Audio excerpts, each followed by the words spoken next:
Let's get started. Hello, hey young, everybody. My name is Brittany Orona, and I am an environmental justice and tribal affairs specialist with the Department of Toxic Substances Control. And we are very excited to host the California Environmental Justice Coalition today and to hear your feedback on the draft policies. One thing I like to do before presentations is acknowledge the land that we're sitting on as being the traditional territories of the Miwok and Maidu people. I think it's very important to center ourselves in that way and to acknowledge that. So if you guys don't mind, I'd like to do a brief round of introductions. You could just tell me your name, organization, or so I'm Brittany, and we'll start to the right here. Good morning, I'm Geraldine Lopez Mendoza. I am the Deputy Director of Public Participation here at DTSC. Hi, my name is Humberto Lugo. I'm with the organization Comité Cívico del Valle, and I also part of the La Unión Hace la Fuerza in Eastern Riverside County. Good morning, my name is Yana Garcia. I'm the Assistant Secretary for Environmental Justice and Tribal Affairs at CalEPA. I've just started about a month ago now. I feel very lucky to be here with all of you. Thank you all for making the time this morning. And I hope that you all know that I'm accessible. I'd like to be a resource for all of you in this room and for the communities you represent. I'm looking forward to today's meeting. Good morning, my name is Luis Olmedo, Executive Director of Comité Cívico del Valle. Good morning, my name is Bianca Lopez. I'm from Modesto with Valley Improvement Projects. My name is Thomas Helm, also from Valley Improvement Projects in Modesto, and the coordinator of CEJC. Marciela, Mares-Alatorre, El Pueblo para el Aire y Agua Limpia de Kettleman City. I'm Greenaction and coordinator of the Kettleman City Youth Summer Leadership Academy. My name is Salma and I'm from Kettleman City. My name is Salvamari and I'm from Kettleman City. My name is Ermira and I'm from Kettleman City. My name is Guillermo. I'm from Kettleman City and I'm with Greenaction. Hi, my name is Miss Margaret Gordon. I'm with the West Oakland Environmental Indicators Project and also a member of CEJC. John Hernandez from Imperial County. Terry Green, co-director of Short Marin, representing Marin City and the Canal in San Rafael. I'm Ron Martin, president of Friends Against Fracking. I'm Laura Rosenberger Heider, secretary of Friends Against Fracking, help a number of groups and do some research on Medscape. Hi, my name is Savannah Medina, and I'm a Dalama Action Committee youth leader. Good morning. I'm Cynthia Medina, Assistant Director of the Dalamo Action Committee. Hi, I'm Brenda Bybee from the Dalamo Action Committee, board member. Thank you. Cynthia Babbage, Dalamo Action Committee, and also the Los Angeles Environmental Justice Network coordinator and a member of CEJC. Good morning. My name is Wafa Abarachet, and I'm with the Bay Area Healthy 880 Communities. Jackie Barshak from San Francisco, Greenaction. Good morning, Bradley Angel. I'm the Director of Greenaction for Health and Environmental Justice and a proud member of the California Environmental Justice Coalition. Good morning, Nayamin Martinez, Director of the Central California Environmental Justice Network. Hi, my name is Cesar Aguirre. I work with CCJN and we work in Kern. Gustavo Aguirre Jr., Central California Environmental Justice Network. David Braun, I run Rootskeeper. Good morning, my name is Michaela Whitney and I am the legal intern at Tri-Valley Cares, Communities Against Radioactive Environments. Eric Luna, Tri-Valley Cares. I'm a Keller, Valley Improvement Projects in Modesto. Miguel Robles, co-founder of Biosafety Alliance and the co-organizer of the Soil Not Oil Coalition. My name is Lillian Frazier. I'm from the Caddo Tribe of Laytonville Rancheria, Laytonville, California. I'm Dorothy Hoagland, and I'm from the Wailaki tribe. I'm Peggy Hoagland. I'm a victim of the Laytonville dumps. I'm Lewis Hoagland. I'm the chairperson of the Wailaki tribe. I'm Brian Butler. I am a community organizer for Greenaction for Health and Environmental Justice, and I'm here to demand that the Environmental Protection Agency of California does exactly that. I'm Michelle Pierce with Bayview Hunters Point Community Advocates. Karen Pierce, Bayview Hunters Point Community Advocates in San Francisco. Leah White with the Department of Toxic Substances Control Staff Council. David Johnson, Legislative Director at DTSC. Greg Ponce, a resident of Imperial County. Francesca Negri, Chief Deputy Director, DTSC. Good morning, Patrice Bowen, Public Participation Chief, DTSC. Thank you for being here. Good morning, Oscar Suarez, Comité Cívico from Imperial Valley. I'm a board member. Good morning, Eduardo Guevara, Promotores Comunitarios del Desierto, Eastern Coachella Valley. Buenos días, my name is José Vélez. I live in Imperial Valley. I work for Comité Cívico del Valle. Hello, I'm Eric Areca. I work for DTSC EJTA. Good morning. I'm Trish Johnson. I work for the Air Resources Board, and I lead the Environmental Justice Advisory Committee. Hi, I'm Sandy Karen. I'm with the Department of Toxic Substances Control Office of Environmental Justice and Tribal Affairs. Katie Clemenson, Teach for America in the South Central Valley. Hi, I'm Zara McCochran. I'm a junior at Oakland High, and I work for West Oakland Indicators Project, Environmental Indicators Project. My name is Faith Rader. I work with the California Environmental Health Tracking Program and the California Department of Public Health, and I was invited by CEJC. Hi, good morning, everyone. My name is Sara Rios. I am a doctoral candidate at UC Santa Barbara, and I live here in Sacramento. I was invited by King Gustavo, so glad to be here. Good morning, everyone. My name is Deldy Reyes, and I'm with the U.S. Environmental Protection Agency. Good morning, Alexis Strauss, also U.S. Environmental Protection Agency. Kevin Alp, I'm with CalEPA. Is that everyone? No? I'm representing with DTSC as well. And my name is Lazaro Cardenas. I'm with DTSC, EJ, and Tribal Affairs. Great. Thank you all for the introductions. So just a few housekeeping things really quickly. We have provided public comment cards if you'd like to make any comments about the civil rights and language access policies or anything else. And this meeting is being recorded, but not webcast. It'll be available shortly after the meeting for viewing. And when you are speaking, it's best to speak into the microphones that are available on the table or through our folks that are passing them around. Lazaro and Tammy will be passing them around. And then there are two exits right to the right of you, to the right of myself, but over here. And then to the left is the bathrooms, and to the left-hand side of this building is the bathrooms for those who need it.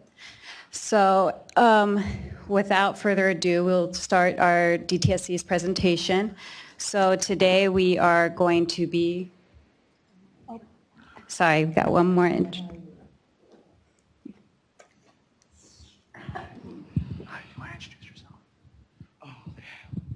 Hi, I'm Mavis Williams. Excuse me. Mavis Williams with the Bayview Mothers of, I'm sorry, I'm short of breath. Let me start again. Mavis Williams with the Bayview Mothers and Fathers Committee for Health and Environmental Justice in association with Greenaction. Great, thank you and welcome. So I will begin the presentation on the policy update for the Department of Toxic Substances Control. Oh,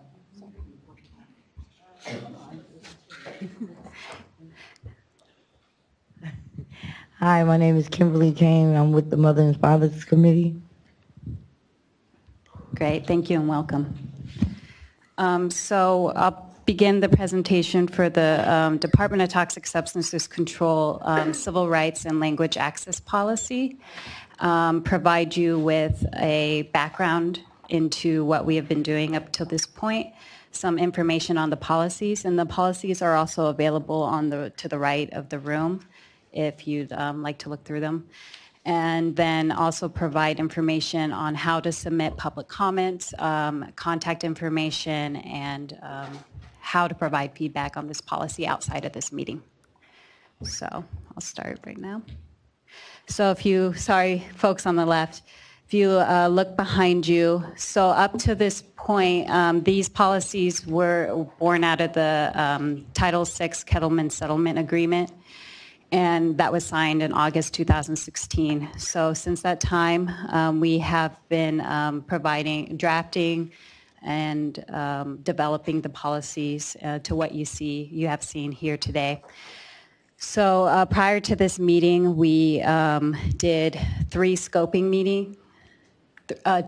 meetings and one webinar. The first scoping meeting was in Imperial Valley at the CEJC conference in Imperial Valley, where Assistant Director for Environmental Justice and Tribal Affairs, Ana Mascarenas, presented the frameworks of the policy at that meeting, and we got feedback from folks there. The second meeting was in Reading. Again, Assistant Director Ana Mascarenas and Senior Environmental Scientist Sandy Karanen provided background into the civil rights and language access policies and met with tribal representatives in the area. The third meeting we held was a webinar for folks that couldn't travel across the state to these scoping sessions, where we provided background and information on the civil rights and language access frameworks. So, and then now we are here discussing the policies, which is really great. So you'll see this graph, the status of the scoping meetings. On the right, you'll see the feedback period.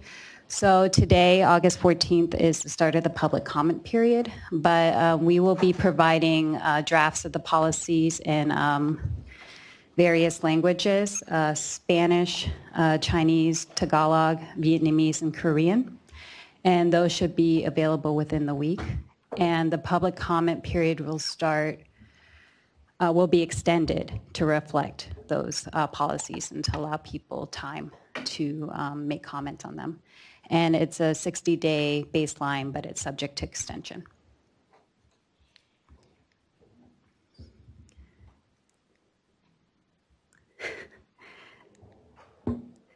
So within the policies, hopefully you have been able to look through them and kind of get a sense of where we're going with them.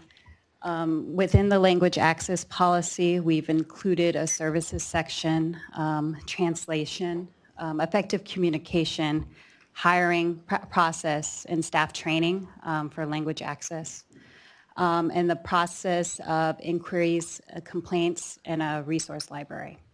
So that's within the language access policy, and we can discuss more as the meeting progresses. In the civil rights policy, Department of Toxic Substances Control is committed to civil rights and ensuring civil rights. And within that document, we've included a process, report, review, investigation, decisions, forms, and guidance. And within that also, we provided a civil rights implementation plan framework for comment and feedback on how we will be developing that.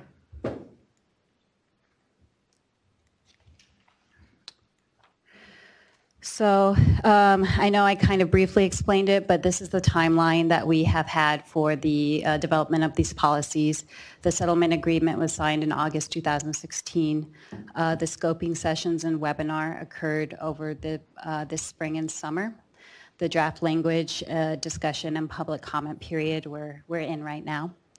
And the finalization of the policies is scheduled for December 2017. So how to submit outside of this meeting, how to submit comments to these policies. They will be available on the website with the translated versions on the website as well. By email, so we have set up an email called DTSC policies@dtsc.ca.gov, and that email is checked daily, so you will get a response fairly quickly on that. And then by letter, so 1001 I Street, CalEPA Building, Sacramento, California 95814. So there are several ways to submit comments on the draft policies. And then if you have specific questions about the policies, myself, Brittany Orona, that's my contact information, and I can provide you with answers or help going through the policies, the civil rights policy. And then Eric Areca, who introduced himself, he's over here working the computer. He's also available to answer questions about the language access policies. So a very brief presentation, because we want to hear from you. And so what can we improve? What would you like to see? And how can we do this together moving forward? And that's it. Thank you very much for your attention.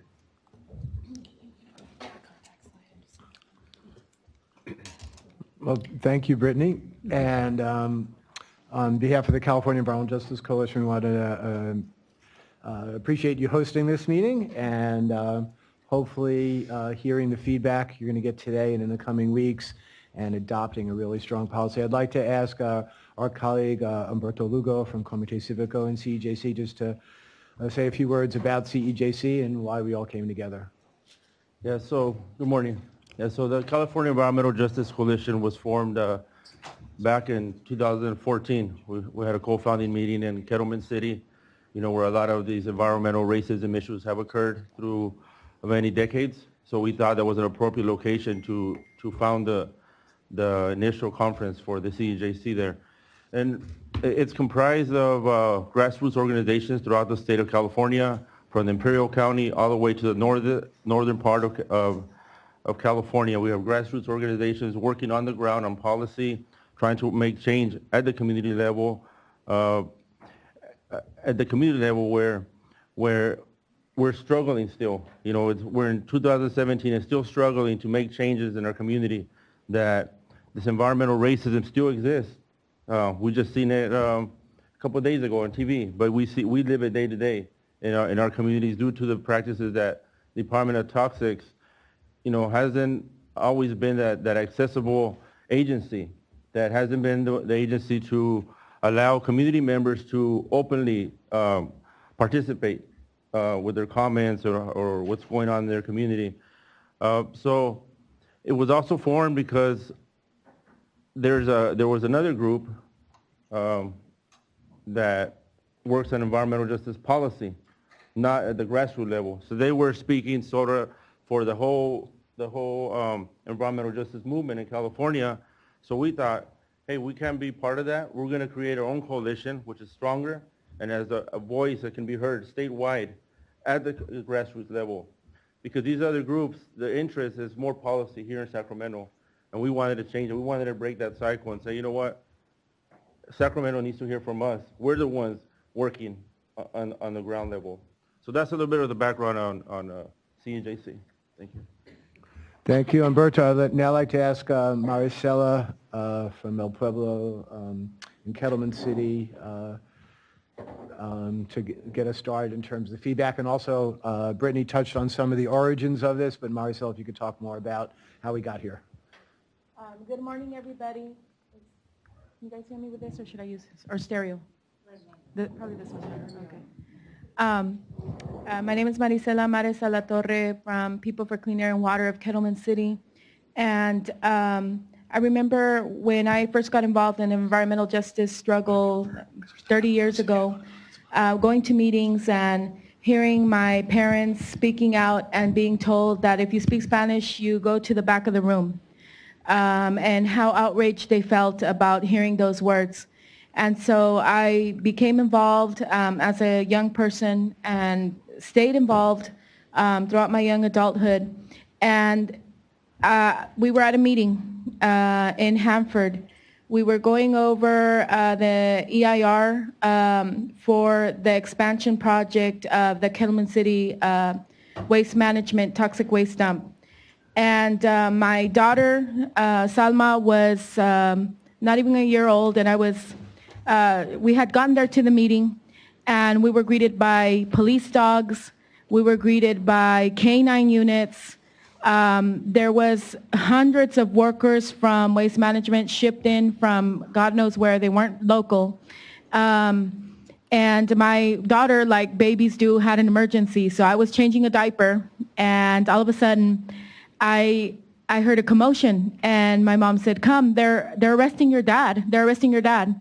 And so I had to let someone else change her diaper and run out. And I see my dad get dragged out by 8 police officers, you know, a 60-something-year-old man being dragged out by 8 police officers. And I asked, what happened? What happened? What happened was that we had gone inside the meeting, and he found out that if you spoke English, you got 5 minutes to testify. If you spoke Spanish, you got 2.5. And him being a U.S. citizen, he was outraged, and he wanted equal time to speak. And for the crime of asking for equal time to speak, he was dragged out. And so that experience from being young and hearing, being told, you know, go to the back of the room, and then seeing my dad dragged out, has taught me that language access is one of the most important aspects of environmental justice, and one of the most basic. If you don't have the ability to meaningfully participate in your language, then you're being excluded, systemically excluded. And it's not just about bilingual competency, because I know many, many of us in this room are bilingual. That doesn't make us all translators. So there's a distinction there as well. And until we resolve that, then there's going to be people left out. And if you think that it's okay for them to be left out from the process, then you're part of the problem as well. Thank you, Marcel. And Marcel and I are going to walk through more background just for a minute or two, and then we're going to talk about the environmental justice comments on that we wanted to see in the draft civil rights and language access policies. And so we'll kind of tag team on that and go through that. That'll take a few minutes, and then we're going to open it up to our colleagues from around the state, from the urban, rural, and indigenous communities that get dumped on, polluted, and are the target of environmental racist practices, not just by the corporate polluters, but by DTSC, and I would add other CalEPA agencies and other agencies around the state. And we hope to work together to put an end to that and actually make sure that the words, liberty and justice for all actually mean something, and that the laws of the land that already existed for several decades are actually followed. As Marciela mentioned, the incident in 2009 at the permit hearing that Kings County used, racist officials, and I don't use that word lightly, that refused to translate a word into English, lined the public hearing on the EIR that the DTSC used with cops and dogs to intimidate people. And when DTSC insisted on using that EIR, that even despite its flaws, racist flaws, actually concluded that there were significant negative impacts that could not be mitigated from expanding the Kettleman toxic waste dump. And we also know that CalEPA itself has identified Kettleman as one of the most vulnerable communities in the state. So DTSC should have denied the permit. for all those reasons, from the racist DIR, which they never should have used, to their admission that it would have significant negative impacts, the vulnerability of the community. DTSC approved it anyhow. And how did it do it? It used a loophole in the California Environmental Quality Act. Oh, and I should add, in rejecting the appeal filed by El Pueblo and Greenaction before we filed the civil rights complaint, this DTSC had the audacity to falsely claim that they didn't have to respond to the civil rights allegations, that it didn't apply to them.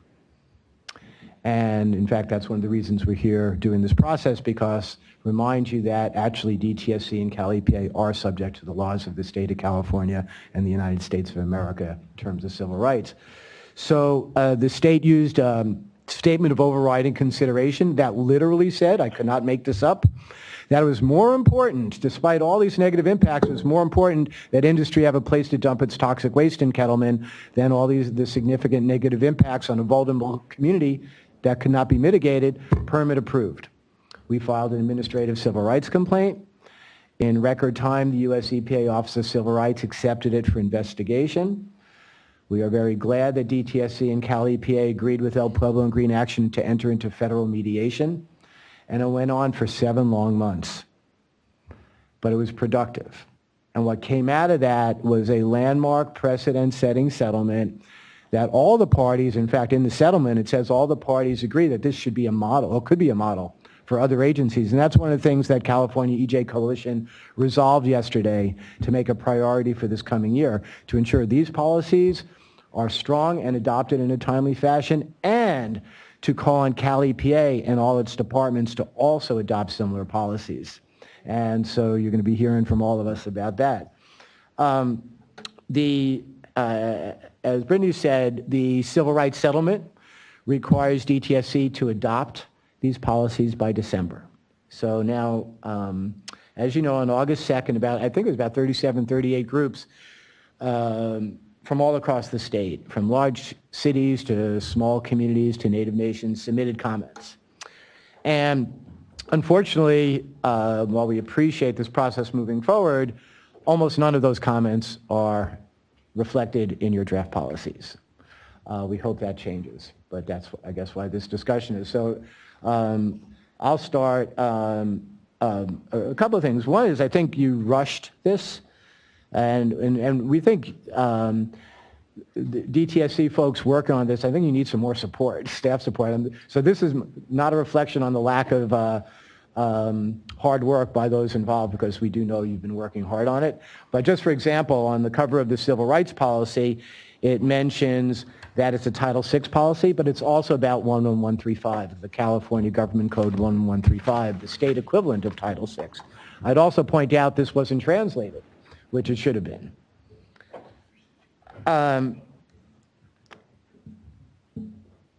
A couple of quick observations, and then we're going to go through what we want to see in here. I'll just say, starting with the language access policy, the overall, the consensus, and there'll be a lot of comments about that, the consensus was that that draft policy overall was done well.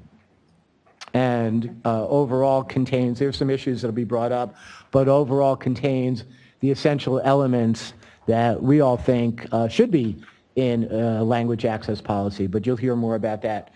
In terms of the civil rights policy, which again incorporates language access, we're glad it talks about that it would apply to hazardous waste facility, permit applications, permit decisions, appeals, and corrective and cleanup decisions and actions. That's important, but there's no content. The other general comment I would want to make is that half this document talks about how people who feel that DTSC violated their civil rights can file a complaint within DTSC. I don't think I would be recommending anybody spend their time doing that. There's several pages on how to do that, and there's one sentence or so that people have a right to file under Title VI. That should be expanded, how to do that, you left out that people also have the right to file under 11135. So that really needs to be fixed. More specifically, and now, Marciela, if we can just kind of tag team on this. So we just want to go through, before we open this up, some of the more specific items that need to be in these policies. And I also want to mention that, as I did, that there's really no specifics in the draft civil rights policy. And it mentions that there's going to be an implementation policy. The outline of the implementation policy that you provided, actually, we discussed it at the CEJC yesterday, we think it does a good job of hitting most, if not all, of the key points. But there's no content. That was supposed to be in your draft policy that we're talking about today.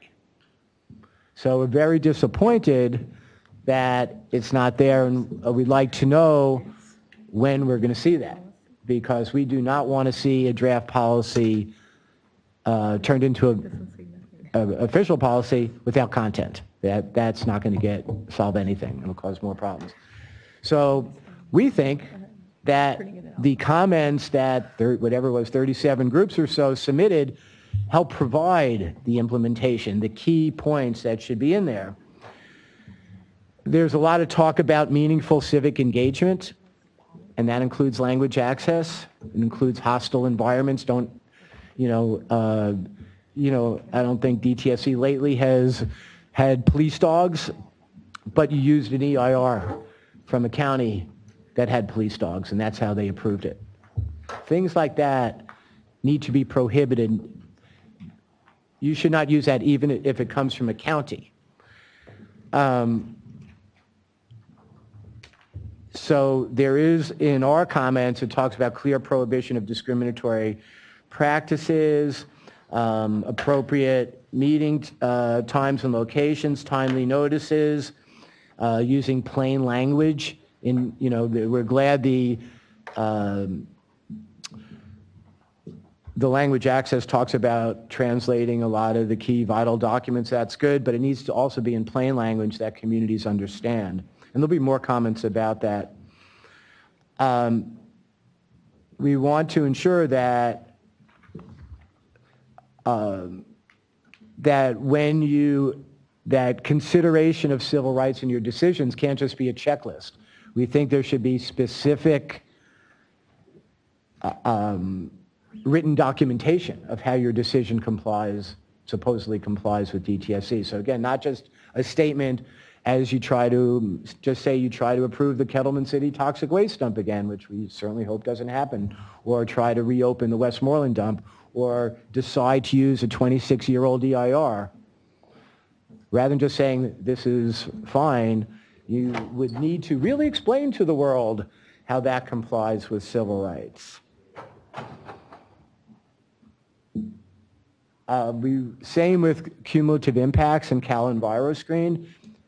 Really explain how your decision doesn't add to unacceptable situations.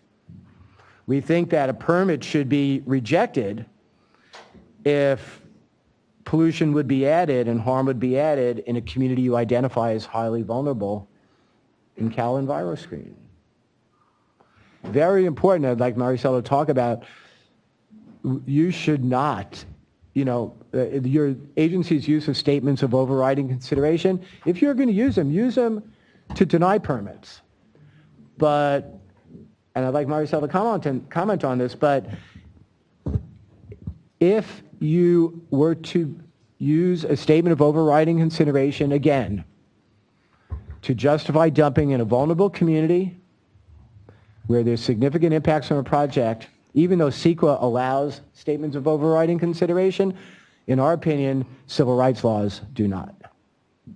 And I'd like to chime in that working with kids and youth in general, one of the best things and also sometimes the most frustrating is that they have a very important sense of what's fair. If you give someone a blue pencil, everybody better get a blue pencil, right. Or they'll tell you.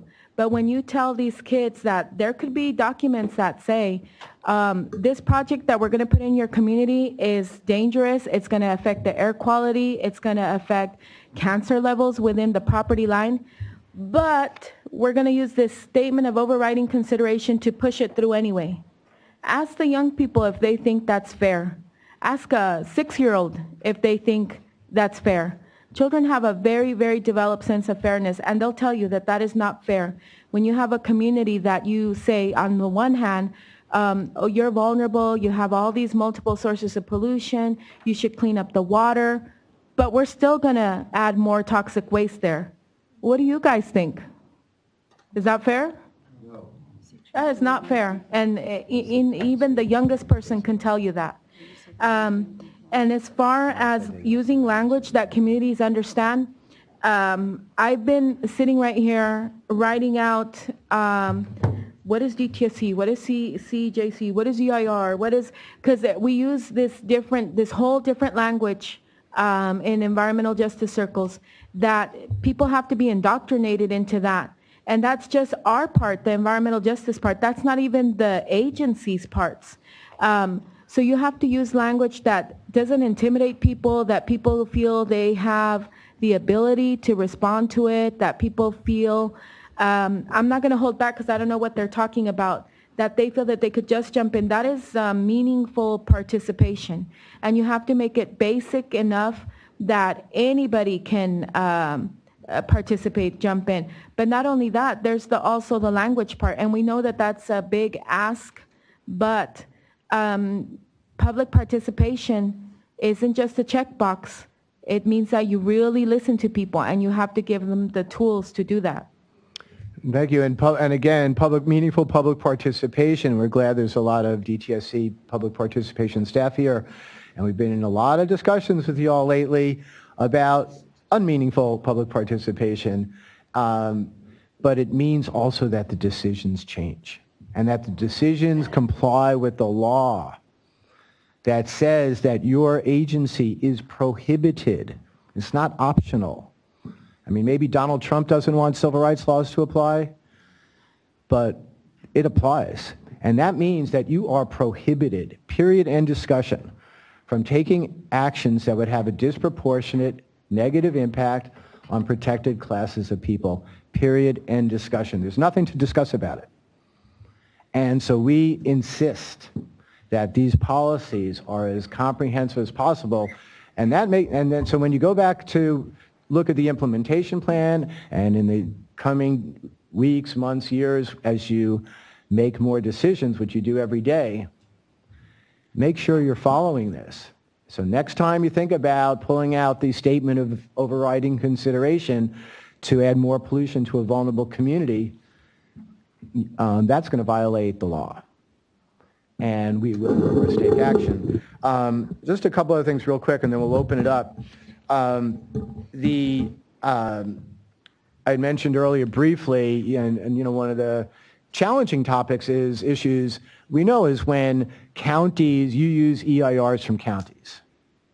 But the fact is that even your existing language access policy, which nobody knew about until not that long ago, requires that all information, as an all, used by your agency be language accessible. And if you're really serious about meaningful civic engagement and language access and civil rights, you cannot continue to use environmental review documents from counties or other agencies that did not comply with applicable laws. And the last thing I'll say, and we'll leave it to our friends from Laytonville, Rancheria, and Cato and Wailaki tribes to talk more about this, but consultation with Native nations and protection of sacred sites and cultural resources is of utmost importance, as I think everybody knows. And I understand that Director Lee is not here. I understand she might be down in Topak with the Colorado River tribes, Fort Mojave and Colorado River and others. That's a good thing, but it's a bad thing that she even had to do that because DTSC allowed PG&E to desecrate a profoundly sacred site, the Mystic Maze, and then mess up the whole treatment to further desecrate the site. So we need to get things right from the start so we're not here having the same discussion in a few years. So with that, we're going to open it up to the members, and maybe let's start with our colleagues from the Laytonville Rancheria, and if you could take a few minutes and talk about what you want to see in the civil rights policy and why you're here today, and then we'll go around the table.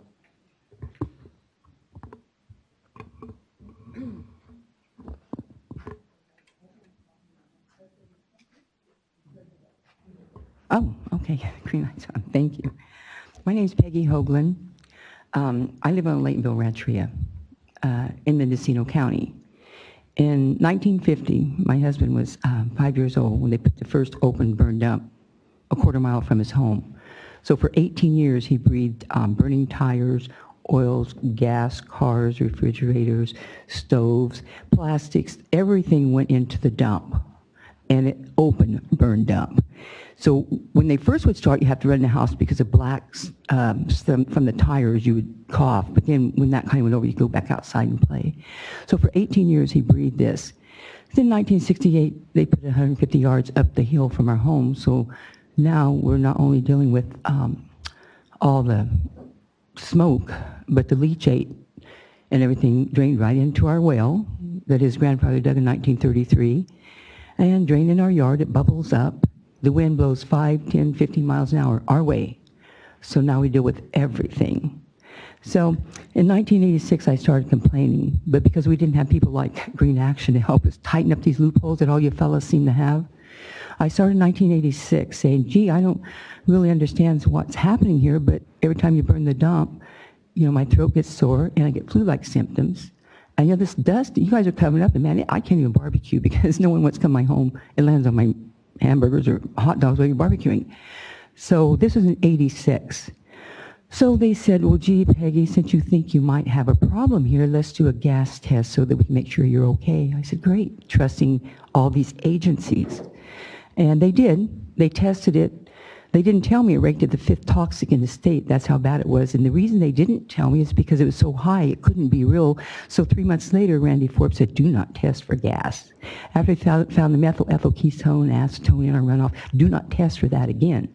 So I worked with them. I worked with Water Quality Control Board in 1974. David Joseph walked up on that dump and said, the county's intentionally poisoning and polluting domestic wells, agricultural land, immediately stop anything from draining off this dump into Cottle Creek, which is tributary to 10 Mile and Eel River, which all of you folks down in LA is probably getting that water too, by the way, because you have our water from up here. So all this was supposed to happen in 1974. They even have an order. They did order 7550, I believe is what it calls, and they signed it in 1975 to immediately stop that, and that's where the loopholes come in. They didn't do that. They continued to dump. They continued to let it run on top of us.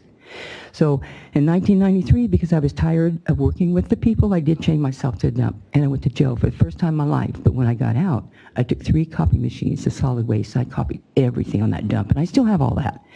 Then Water Quality Control Board, Al Baltrami, who was our county administrator for many years, he also said Water Quality Control Board said, see, you see, this is how it goes. That's why we need someone like this group to make sure that we're protected, say. So when we went to him, this went all the way to Santa Rosa begging for help then too. And he said, well, if you move under a pig pen, you expect to smell pigs. I said, excuse me, you moved on top of us. We didn't move under the pig pen. You put the garbage on us, right? Well, we got in touch with the BIA. Harold Bradford, superintendent, couldn't speak to me because I'm white. He talks to Indians only. So, and William Clark for EPA for the Native people couldn't help us because in 1945 when my husband was born, the nearest prison camp was Pueblo, so that's where they enrolled him. He was born and raised on Laytonville Rancheria. And then when it became a tribe, he's a lifetime member there, but he's enrolled in Pueblo, so gee, we can't help you, Lewis, you know.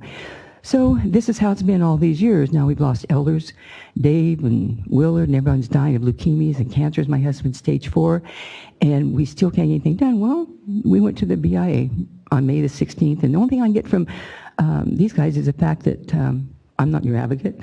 I'm not going to help you. Basically, you're ward of the state. When you're dead, my job will still be here. So I really feel that someone needs to tighten up these loopholes, and for me and my family and the people in Laytonville, it's not just the rancheria, and nobody wants to admit that either. There's a real problem. We have the aquifer that goes, what, 5-6 miles north and south, so you want to check that too. But we do definitely need someone to tighten up these loopholes, and I don't know what you guys' job is. I'm really new at meeting people like you, that run this place, because I just assumed that even the BIA was here to help my family, and they're not. So I'd appreciate it if someone could involve the community, let the people know. I've read all the inspections they did all those years. I'm looking at going, this is wrong, this is wrong, this is wrong, this is wrong. But of course, you see, when they were there, they considered over here to the west, that was agricultural land. Right over here is rural residents. They looked at us and they said, oh, that's open space, OS. They called us OS for many years until I complained. Then they said, oh, Indian reservation. They never even considered us as being human beings there, which really can irritate you when you see the outcome of what this sort of not taking care of business, be it whatever your excuses are, whatever their excuses are. I know that you guys here now are not the same people, because trust me, I dealt with Water Quality Control Board, the BIA, Fish and Game, Health Department, Air Quality, everyone, Board of Supervisors. I dealt with everyone. There wasn't one person, even our president, that I didn't miss, and I have the letters and documents to back it. So what we're planning on doing now, my husband's stage 4 terminal. He can't do chemo even if he chose to. He has a third of a heart. And they did try to talk me into doing it so he could die easy. But we decided not to do that. We're fighting it. We're doing everything natural, and even down to the Indian teas, everything. But we're still in Lateville. We're still in the dumps. We still have the air. We still have the water. And so by October, I told our congressman, October the 1st, if you haven't relocated the Wailaki tribe, I am taking over their land. We are going to do ancestral land. I have Alaskan mill. I have all the lumber I need. And I'm going there, and I'm going to put my husband there. And that's where he'll spend the last few days of his life. So I appreciate you, Bradley, and this group. I really do. Thank you very much. And thank you for listening to me. And I know it's not you guys' fault, Brittany. I know it's, 20-some years ago, I don't know who was here. But I know there's a problem, and no one's doing anything. That I know. Thank you. And DTSC has to exercise its regulatory authority and respond to these concerns you're hearing today. I'd like to call on John Hernandez from Westmoreland. Estoy aquí y la primera cosa que me llamó la atención es que estamos hablando de una póliza para tener acceso, para que la gente tenga entendimiento del proceso. Y tenemos personas en este cuarto que no están entendiendo. Entonces, estas pólizas de derechos civiles, las pólizas de entender en nuestras comunidades de los servicios que merecemos como ciudadanos y residentes de California. Me imagino que muchos que están en este cuarto no están entendiendo en inglés lo que estoy diciendo en español. Y yo, como una persona de la tercera edad, ya pasé por esto hace 40 años, ya pasé por esto hace 30 años y nomás quiero dejarles saber qué tan importante no es para nuestras comunidades de inmigrantes, de ciudadanos, de residentes, y si no respetan a los indígenas que tienen aquí miles de años, y nosotros que tenemos aquí cientos de años, y muchos que tienen aquí nomás unas cuantas décadas, que ya nos están diciendo que así le vamos a hacer en nuestras comunidades, y nos estamos envenenando con cáncer, con diabetes, con alta presión, con demencia, con respiratorios. Entonces, nomás entiendan que es importante y que es una tragedia si no hacen su trabajo para nuestras comunidades. So the point I'm trying to make is that, we're talking about language access policy, and yet we have people in this room who aren't understanding me when I spoke in English, in Spanish, and there's people in here that aren't understanding English because they're Spanish speakers, but yet our community who just heard the indigenous folks and been here for thousands of years are being disrespected. Well, us that have been here for several hundred of years, imagine how we feel when our civil rights and our language access is being denied and our communities are suffering. And the reality is that we have a lot of communities of color throughout our state, and we all need to understand what's going on in our communities, and we all need to be educated in a way that we understand it. So I'm just trying to impress that that you know, I've been through this 40 years ago, 30 years ago. Mares-Alatorre wasn't anything new. The Civil Rights Act was in 64. We've lived this already. Why do we have to go through it all over again? We'll be dead by the time, you know, some of this stuff is handled properly. And what's going to happen to my grandkids and my great-grandkids? You know? So it's important that those that are entrusted to protect us citizens, that we are all in this together and we're all wanting the same, you know, quality of life that anyone else has. So thank you for having us here. Thank you for listening, and please, you know, work with us. Work with a consortium of like-minded people that only want the same things, but are trying to find the right, you know, access to the information and to the help that we need to survive. Thank you.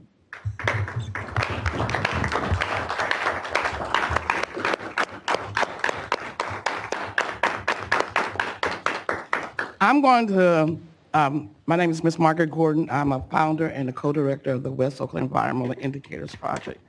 Our organization has participated on multiple levels with government and understanding the practice, patterns, and policies, and thinking out the box. For instance, this morning, you have two screens up here. As a practice, this is standard for if you're going into a total group of English speakers and readers. Why couldn't that screen could have been split in half, that there was Spanish on one side and English on the other side? Mm-hmm. All right? There you go. Then, where's the flow chart saying what each one of you in this department, how do you fit in this bureaucracy? We don't know because you didn't give us we don't have the right information. So we should have had, from Barbara Lee on down, how do you guys fit in? So when you make the complaint, you know who is when you do make your complaint. That's part of the orientation education that you guys should be involving in and working out the box, all right? Then first and lastly, when there are different methods or processes to have more engaging processes, like co-led, the seven steps of public participation that has happened in Spartanburg, North Carolina with EPA. There are models out there of how organizations and community have come together to remedy a lot of these things. Sitting here, I just don't see the maturity inside this agency of thinking out the box and bringing those things that has happened that would make you look good, bring them to the forefront. And this is not rocket science. I mean, it's either you're still stuck in the 1950s with all these new technologies around you, or you're going to have to come out of 1950 and 1960s into the 2000s, where the technology is more supportive of everybody, and we all talking about equity and getting rid of the air, water, and soil impacts on the most vulnerable communities that have been going on for many years. So I'm clearly seeing your practice today that you're not thinking out the box, and you're not being very including of thinking out the box. As much education that individuals may have sitting at this table, and as long as you've been working on many different things in this department, you're still stuck somewhere, because we would not be having all these same issues when I first started getting environmental justice 20-some years ago. 50 years ago, I've been at social justice since I was 16. I'm 70 years old.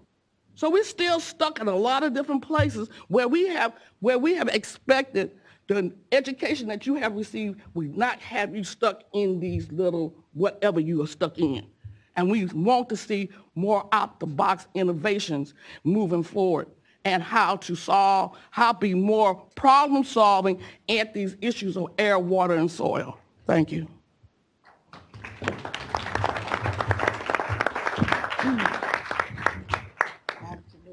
Good morning again. Diamine Martinez. I have the privilege of being trilingual and a trained interpreter, so I want to, commend you on the great effort that you put together in your language access policy. I think it's very complete, although I have some specific recommendations.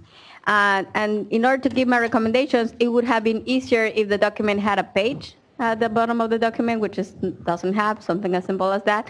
But on the section 2, right above where it says relevant authority on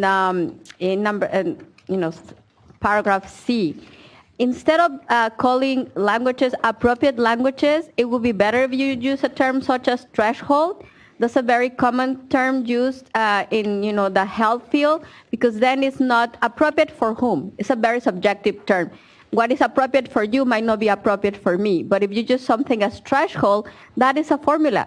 You go to the census, you see which is a threshold language in a given area, and that's the languages that you need to be translating.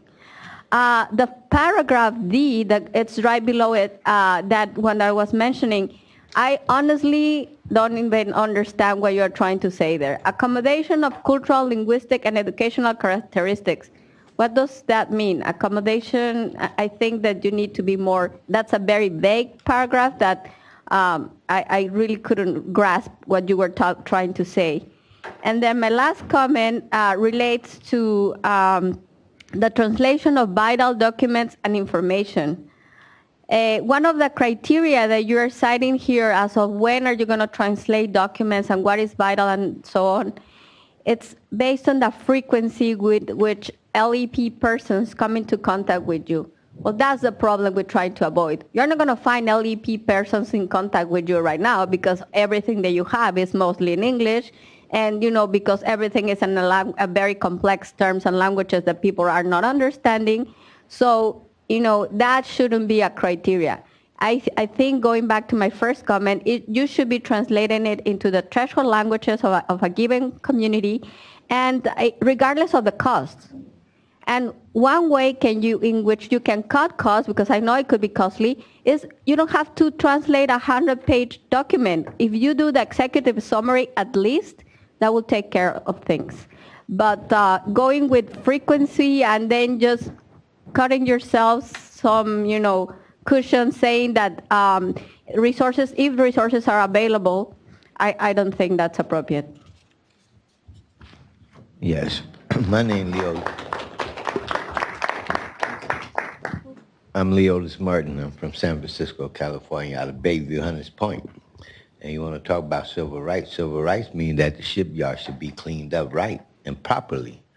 You want to talk about civil rights? That means when you have meetings in San Francisco, wherever at, that it should not be closed doors meetings where the people in San Francisco should be able to come and sit down at these meetings at the same time instead of having closed doors meetings, because we need to know what's going on, and we need to let y'all know what's going on. This is supposed to be the headquarters of this is supposed to be a headquarters, and y'all supposed to take care of us people, but y'all doing everything except. You do a little bit here and a little bit there, but you can do much more.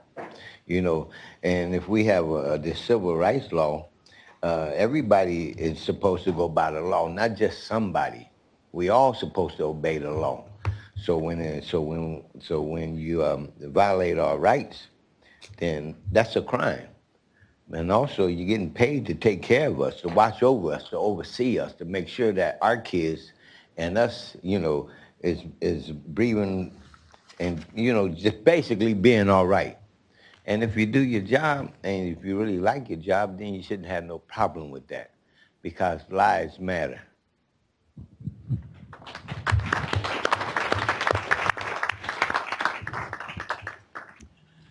So I'm Karen Pierce, also from Bayview Hunters Point, and lots of points have already been made that I agree with.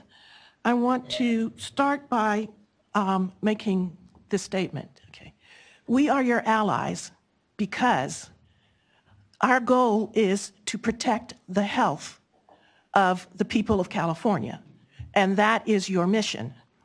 So we need for you to understand we are your allies, not your enemies. We also understand that you work within a culture that has been around for many years. And there are often things that you would like to do, but because of the culture you work within, you have barriers. That is when you need to understand that we are your allies, and we can help you by putting pressure on the department to ensure that you then have the ability to step outside the box. Okay? We do understand that there are barriers on your side as well, but you will not be able to overcome those barriers until you understand that in actual fact, we are your allies and we can help you get there. I really want to start with that. There are times when we need to be adversarial because that's the only way that we can move what's happening. Okay? You cannot treat us as though we are attacking you personally. You have to understand that we're all working for the same thing. Other than that, I have a couple of comments that follow on people. Number one, cities and counties have been translating all their documents since the 1980s. That's when it became required. There are many models out there. You don't have to go out and redesign the model. There are many models out there. You just have to step up and comply and go ask some of the other agencies how they're doing it, who they're using, figure out how to collaborate. Okay. When we talk about meaningful involvement, we need to make sure that you understand that that includes providing technical assistance for communities.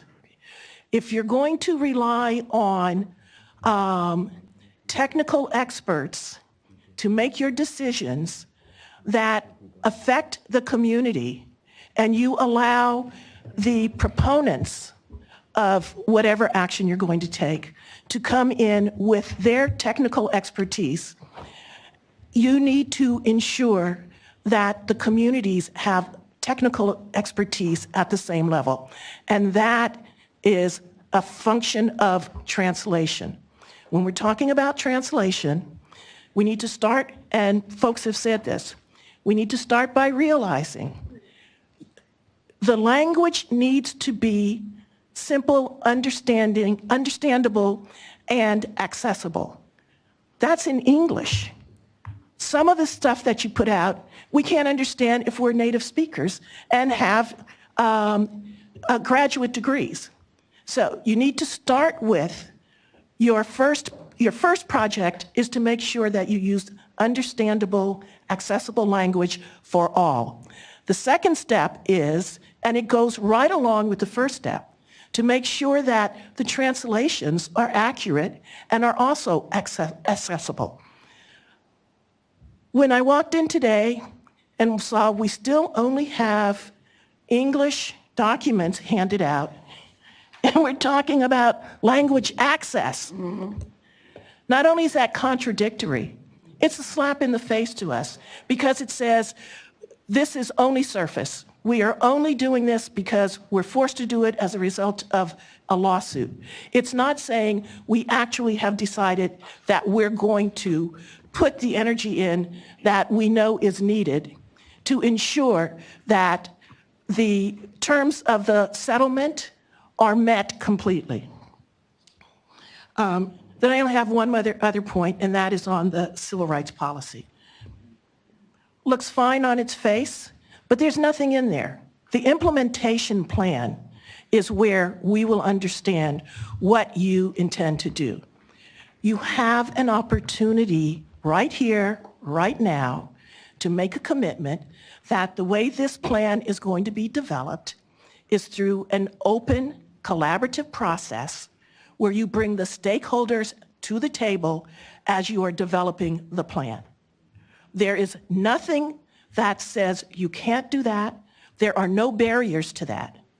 Then when you complete this and you're ready for adoption, you don't have us coming in here with 35 organizations and 100 comments on what you left out. What you have is us coming in here and standing with you and saying, yes, this is what California needs. Thank you. Thank you, Karen.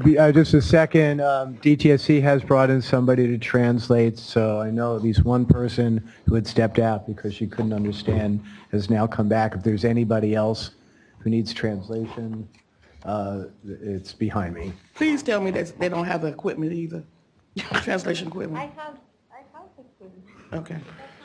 But it's not your responsibility. Right, so let's go to, On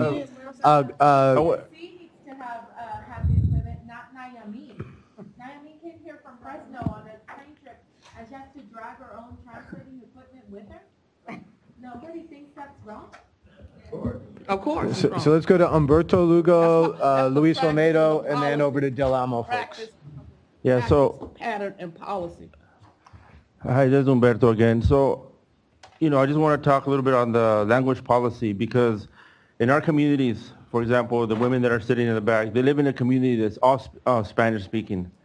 When I've been to these workshops where there's one English-speaking person in the room, there's 25 Spanish-speaking people in the room. Yet, we're trying to figure out how to bring translation to them. We get translation to them. These people put the headset on, and I've seen it personally because I've gone up to them at halfway through the workshop. Is your thing on? Are you hearing? No, it's not working. It hasn't been working the whole time they were sitting there. It's happened a lot. It happens all the time. So, the other thing I see is that the agency, they just check mark. We hire a person of color to come do the workshops. They don't speak Spanish, but they're a person of color in the room because they're DTSC. So, I would like to see a whole workshop in Spanish from somebody from the Department of Taxes presenting to the room and bringing translation for that one other individual that, it's less burdensome just to translate for one person than to the whole group. Because I see it all the time. It's still happening, and I've seen it in Imperial, I've seen it in Coachella Valley, and I know that when our partners, I know they go through the same struggles, and that's what happens. And people get discouraged to participate because, they don't want to wear that headpiece. They don't want to wear that headset. And when they wear it, it's inconvenient. And I've seen it. I just wanted to say that again. I've seen it when halfway through the workshop, that thing's not working at all. So I just wanted to add that to the language policy. And before we go to Luis, Eric from DTSC just asked if I would acknowledge that he had asked on Friday afternoon if we would let them know. Of course, we were also waiting, and we didn't get back to him. We were also waiting for the policy, which came at the last minute. But I think just routinely, we shouldn't have to have that discussion. So again, I don't think it's a fault of Eric. He was running around doing a lot of work. But I think institutionally, and again, we appreciate his hard work on this, but institutionally, DTSC, it's not just even having translation in the room, but even the documents, the presentation, et cetera. So I do want to acknowledge that Eric had flagged it, but I do think institutionally, the agency needs to deal with that. So Eric's not trying to run around and doing 100 things. And again, we appreciate his effort. Luis. Just a couple of points. One is, I'm sure it's difficult for the governmental folks to sit here and it's like, oh, you're never going to make these environmentalists happy, right? I understand that, but it hasn't been that long when DTSC was still shipping Class 1 hazardous waste into the Cabazon Mission Indians, Western Environmental, knowingly shipping that waste, knowingly promoting it in the websites as an approved facility, and the waste is still there. It was there 10 years before it was even discovered, or the community knew about it, but it was discovered by the media, discovered by the politicians, or maybe it was just that we aired it out to such a level that now it wasn't a hidden secret anymore. And the conversations in DTSC is like, we're going to get sued. Oh, we're going to be in trouble. We knew about this all along. So I hope that the mindset is saying that, well, we're here for you. We're going to work with you. Give us a chance. When you take these jobs, you own whatever was there. And a lot of folks are still there and have been there for a very, very, very long time. Right? What do you guys call yourselves? The weebies? We be here before, we be here after. Well, we're the weebies of our communities, right? Because we can't move anywhere. We have to live under those conditions because we can't afford to move anywhere else. We can't just sell and pack up and say, let's go to a coastal city where there's no dumping, right? Or a more affluent city where there's green barriers and nice landscapes. We're far from these toxic dumps. So back there, you have a couple of folks who are part of the coalition from Coachella. And we went out there and we took a bus with DTSC folks out there. And there's actually pictures in the media where you couldn't breathe. And it wasn't until DTSC went out there and smelled it and couldn't breathe it, and you had towels in their face because you couldn't breathe the stench of the petroleum-laced soils in Coachella, in Mecca, ironically. I guess a Mecca for dumping. And all this cleanup was coming from communities of some of our partner some of our members where they live. Cleanup was happening over there, and DTSC was sending it, down to Mecca. And so things have not changed much since then. The waste is still there. And here we're just asking for some consideration here.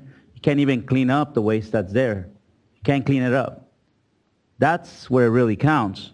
This is simple stuff. This is easy. How do you pick up hazardous waste that DTSC illegally allowed it to be shipped for over a decade into Mecca, primarily a farm-working, Spanish-speaking community? If you can't handle this, then there's no hope for our communities. And that's the reality. So don't feel frustrated, don't feel upset, don't feel like we can't be satisfied. You just have not been able to do your job. And it's not a personal attack, because you may be the greatest person that ever sat in that seat that you have, and you may have all the authority, but still things have not happened. And there's a lot of cleanup that needs to happen. And all we're asking here is very simple ask. This is common sense. This doesn't have to go through litigation. This doesn't have, to go through edits or our recommendations. It's just common sense stuff. And it's one of those things to just make it happen. And one of the things I always identify in these types of plans are, you're asking about, you can't, and I think in here says you can't anti-discriminatory behavior or policies. Do you have agency-wide anti-discriminatory trainings? Agency-wide? Do you have agency-wide environmental justice trainings? Do you have agency-wide language access trainings? I mean, are these formal trainings that are institutionalized throughout the entire DTSC? Right? I mean, that's really where the rubber hits the road, right? It's right there.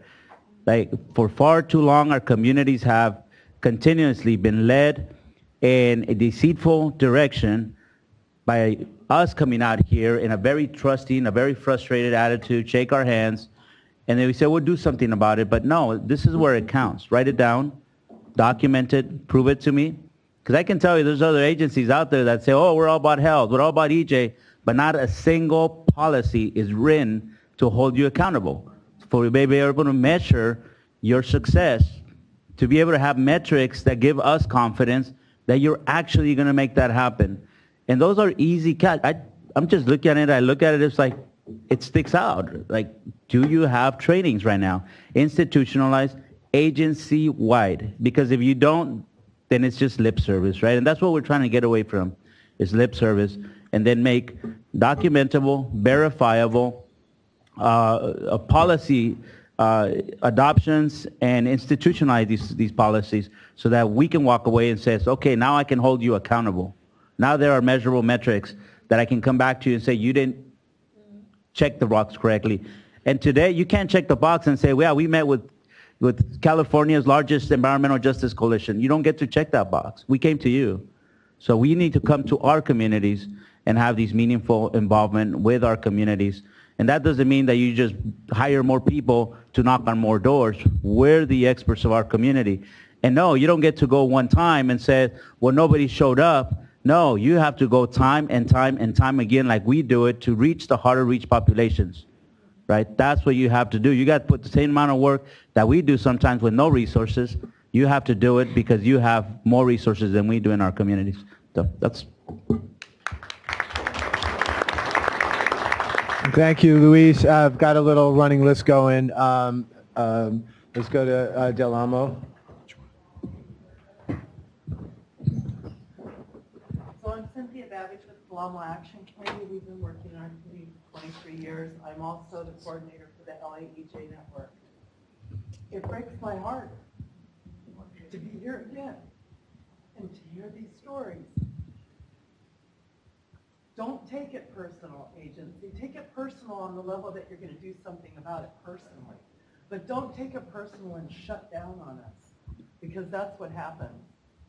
You hire people from our communities. You have many staff members now from our communities. Don't sew their lips shut. Elevate them and listen to them. It's not acceptable. You cannot do that. And I'm seeing it happen, and we will speak out on that. This is my family.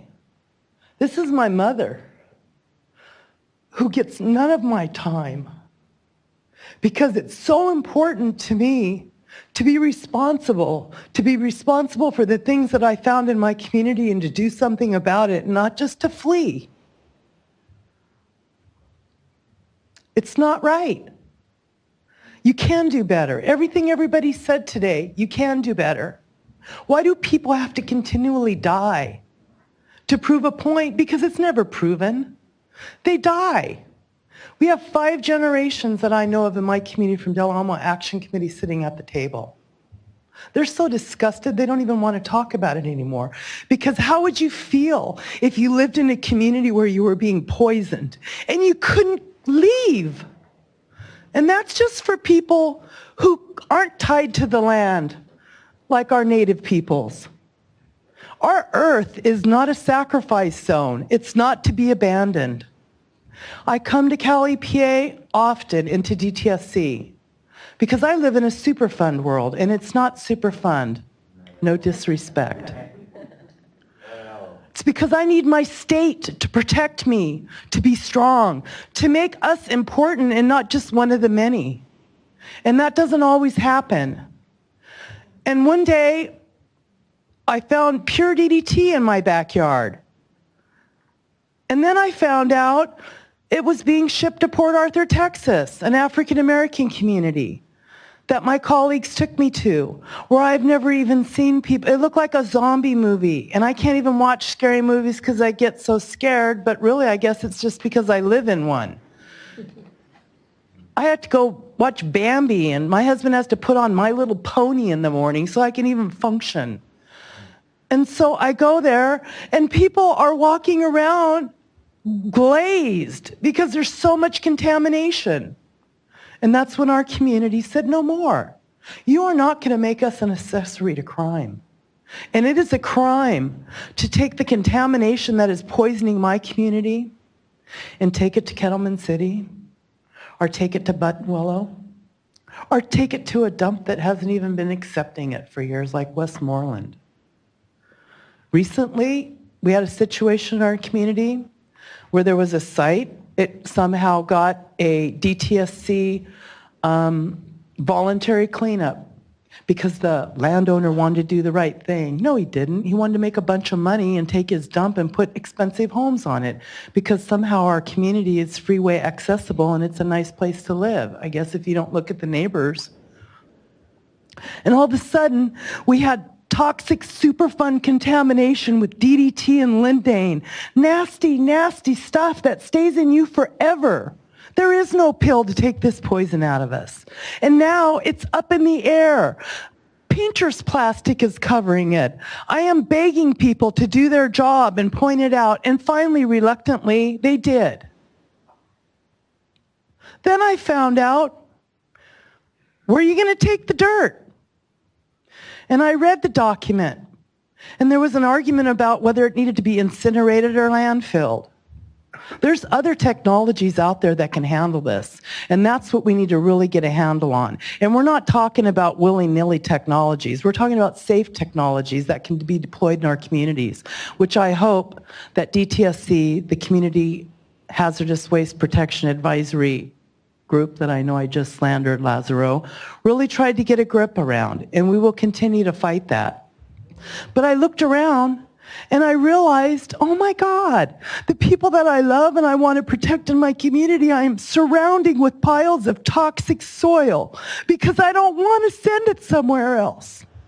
And I read the document, where are these things going? And I looked up every single site. We need to get a handle on cleaning up the contamination, and what can't be cleaned up maybe does need to be landfilled, but people need to have a say in that. And I know that's what the community dialogue that Lazaro is going to talk about hopes to achieve. But if we can't count on you, who are pretty highly paid, I believe, to do something, what? You have experts on everything around this table. You have people willing to sit down with you and guide you through the process. Why are you not taking advantage of that? And we don't mean hiring us as employees. We know how to reach out to our communities. We had agencies out there, and I'm not going to name them, who came out to do outreach in our community. We walked door to door with them. A community that's been in this battle over 20 years, they don't want to hear it. They do not want to hear it. Why are you telling me I'm dying again? Can I get no relief? And begged people to let vapor intrusion sampling happen in their home. Begged them. And what I heard from the agency after 2 weeks, this is hard. I'm so tired. They borrow our equipment, our little carts you could buy for $20 at Office Depot, and don't even return it. What? So, yeah, we're going to work with you and we're going to help you. But you need to do much better. When people talk about coming into a room, even if you do see English, you can't see the screen. You know, how do the people like my mom, you know, how can she read the documents? And it's so hard. And then I found out the other day in my community, we have a I knew the chlorine transfer station was there. I knew it's on the risk management plan. It's very dangerous. And so there was an inspection that EPA went out there, and we didn't have the report sent to us. We found out about the report, and it was sent to us. And when we read the risk management plan for that site, what we found out is the man who takes the chlorine from the giant railroad tanker and puts it into the smaller containers is the person who would be responsible if a catastrophe were to happen to stop it. Well, if you know anything about chlorine, it takes your breath away and he would be dead on the ground. That's bad enough, right? It's right next to the Boys and Girls Club. So then what I find out is most of the workers there are Latino and speak Spanish, and they're not even getting the training in Spanish. The emergency documents aren't in Spanish. I'm sorry, what the hell's going on? So take heed to the resources that you have in this room, and trust me, we're being polite, and we should be. Why do we have to be so angry? It's not good for our health. We're dying. We're dying. It's not right. It breaks my fucking heart. Why? So either do something or go somewhere else. Get out the way if you're not going to help. So I appreciate that you let me use the language that's appropriate for me. And until I'm dead, I'm still going to try to help. But we're going to call BS when we see it. Don't make us sue you. Thank you, Cynthia. Miguel Robles.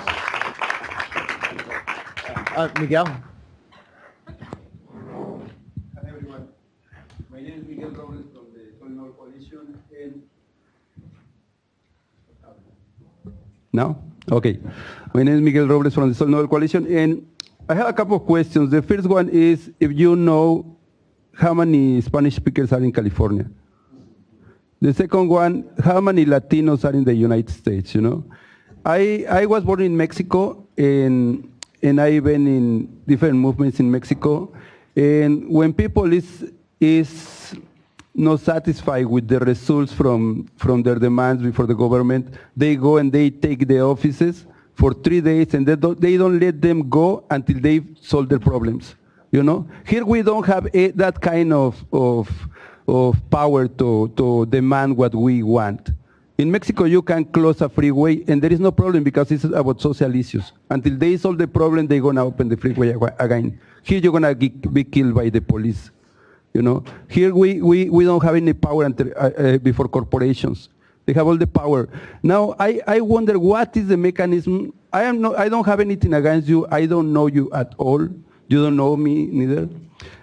But I wonder what is the mechanism to select the people that are gonna work and interact every day with Spanish speakers, with people from minorities in this agency.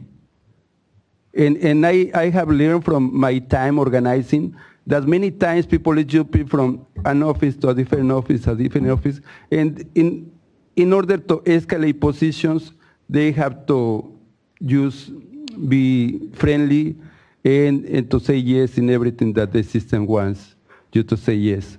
And that is very sad because we are expecting something from you. We are expecting your commitment. And if you have interest working for this agency because you want to escalate to a different position, I don't think that's going to be very helpful, you know. So I wonder if in the future or eventually we would have a say when they are selecting the people who is going to work with us. If we can screen them as community and say this is the right person that can be helpful for, that is going to solve our problems, you know. I think if we would have that kind of power to decide who is going to work for us because we are paying their wage, I think that would be great because we're going to rely on these people. But we don't know who is appointing these people. I think that is the main problem. And we don't know why this person wants to be appointed to be working in this office, you know. The other thing is that I always hear that when we have a claim, we have a problem, and we approach people from these agencies, they always say, we have to think if it's not going to affect the business, if no, it's not going to affect this company. We want you to think, the first thing that you have to think, if it's affecting people, this corporation or this business, not the opposite. You are here to work for the people who is paying with their taxes, not to work for corporations that are exploiting the resources and contaminating everything. But I really would like you to think, if you think that you are representing our communities, if you are coming from our communities, is what I would like to see. People coming from our communities in these positions to work for us, not people that is appointed by people who have some political, economic, or corporate interests. I'd like to call on Michelle. Thank you. Michelle Pierce, Bayview Hunters Point Community Advocates. I want to start by saying that I'm actually very hurt that we're in this meeting right now. We're talking about agencies whose mandates are to protect our basic human rights. Environmental Protection Agency, Department of Toxic Substance Control, Department of Public Health. That these departments need to be sued in order to follow basic civil rights is heartbreaking. Whether you think we live in a democracy or a representative republic, that we have to discuss language access and then civil rights, and those aren't part of our civil rights. We are founded on the principle that everything that happens we have a representative in the room to speak for us, as us. And if we're not getting the languages we need, that's full stop, end of story, a violation of basic human rights in this country as defined by our Declaration of Independence. So for us to be here having this conversation, I'm really hurt. I'm really disappointed.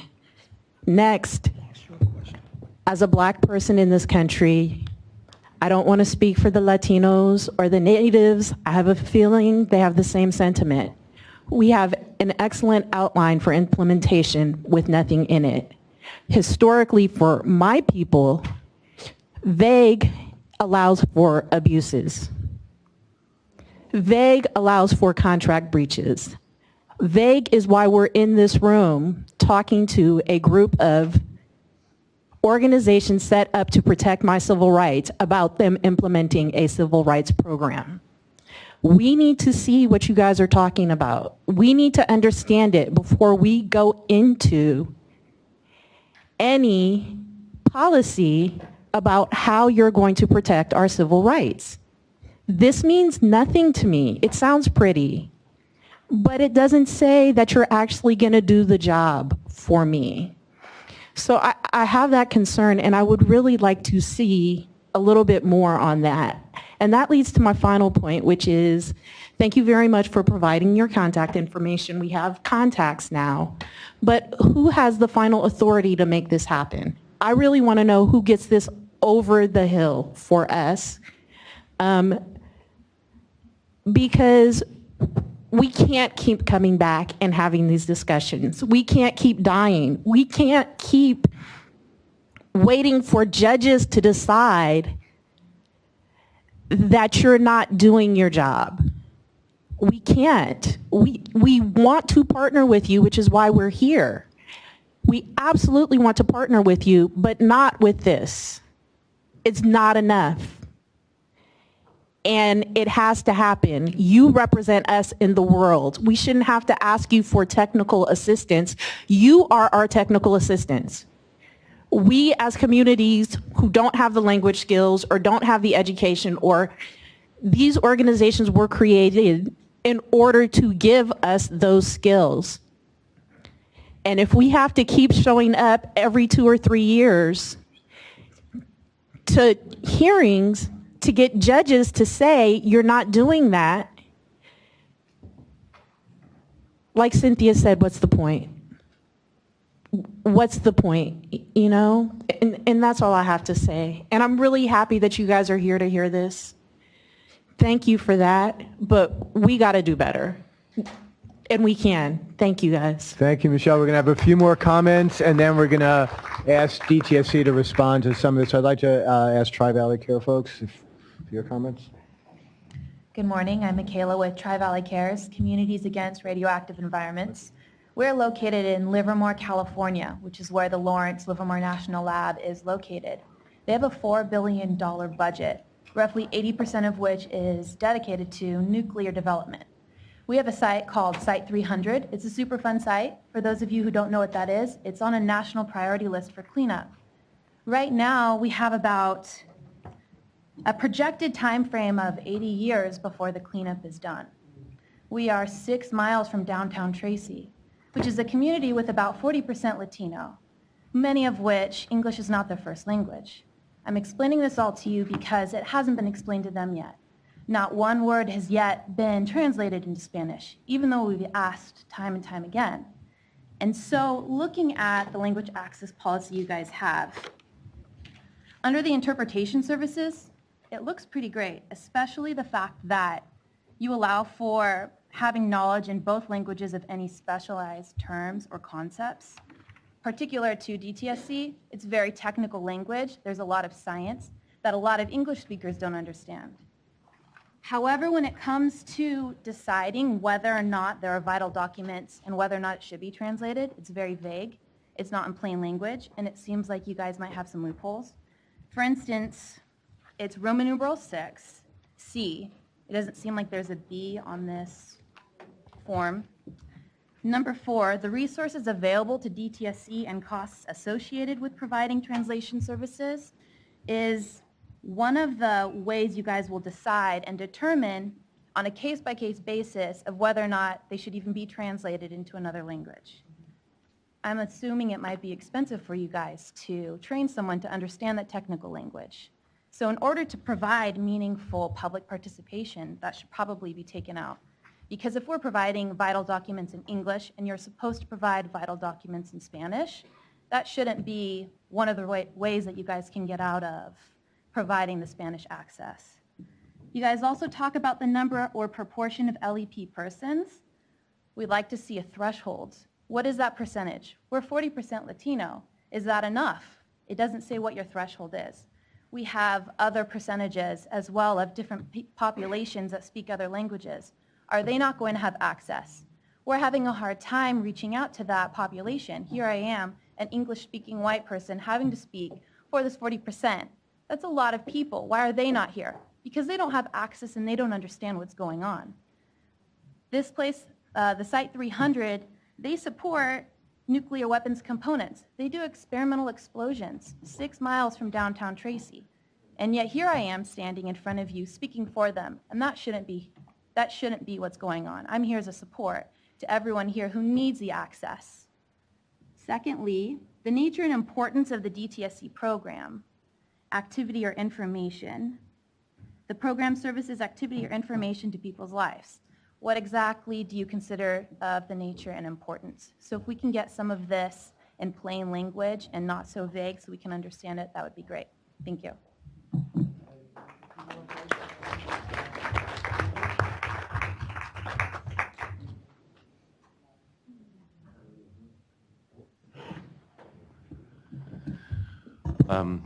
So I just wanted to, I guess, ask a quick question. Basically, why aren't, is this on? Why aren't there more details? That's it. It seems like we're here to have a conversation about the details, and this is a little short on details, and so it's really tough for us to have a conversation without the details. So why?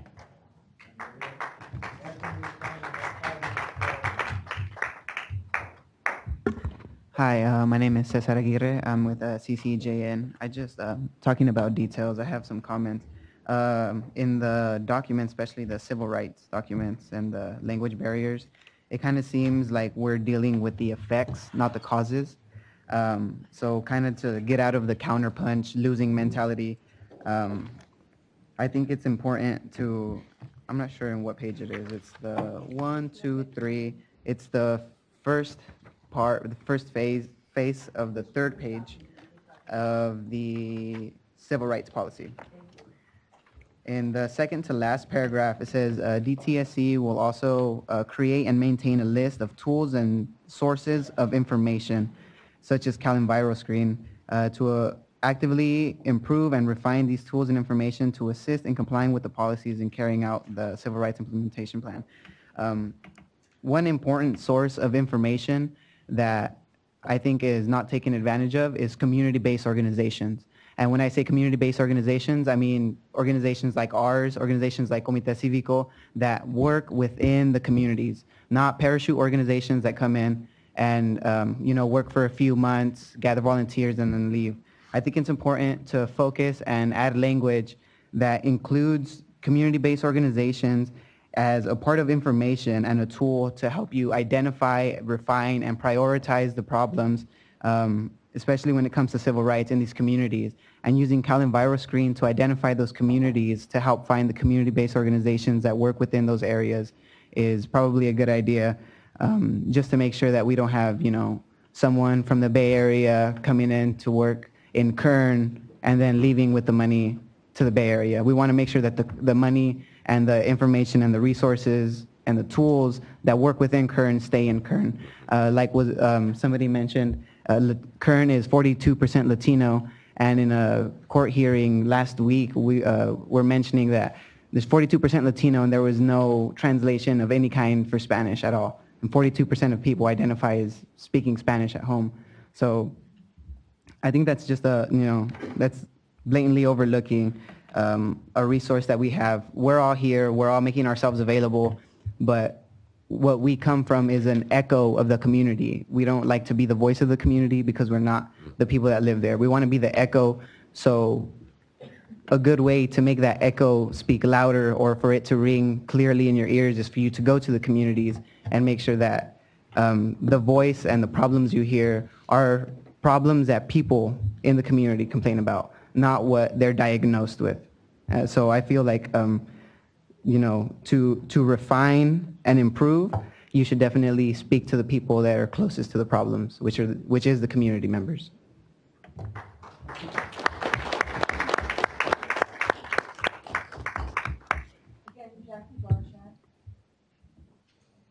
Again, Jackie Barshak. So I want to talk about accountability and why my colleagues from the Laytonville Rancheria can not hold anybody accountable. I want to know how we can follow up with your agency, whether it be the legal or executive staff, in holding you accountable for the implementation of these policies. Further, I want to also echo what I've heard here, and that is that this civil rights policy has no substance.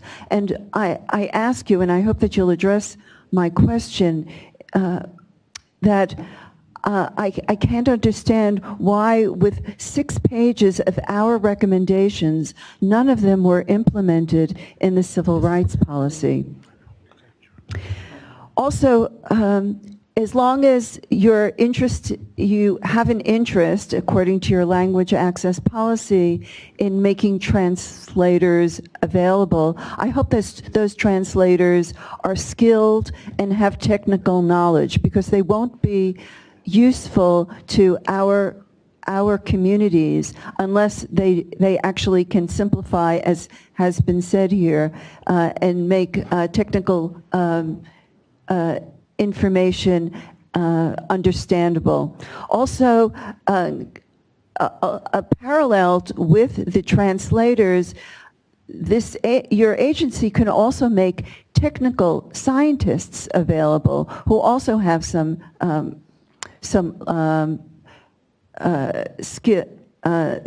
skills that could be used, as has been said, as part of a community-based organization, DRAW.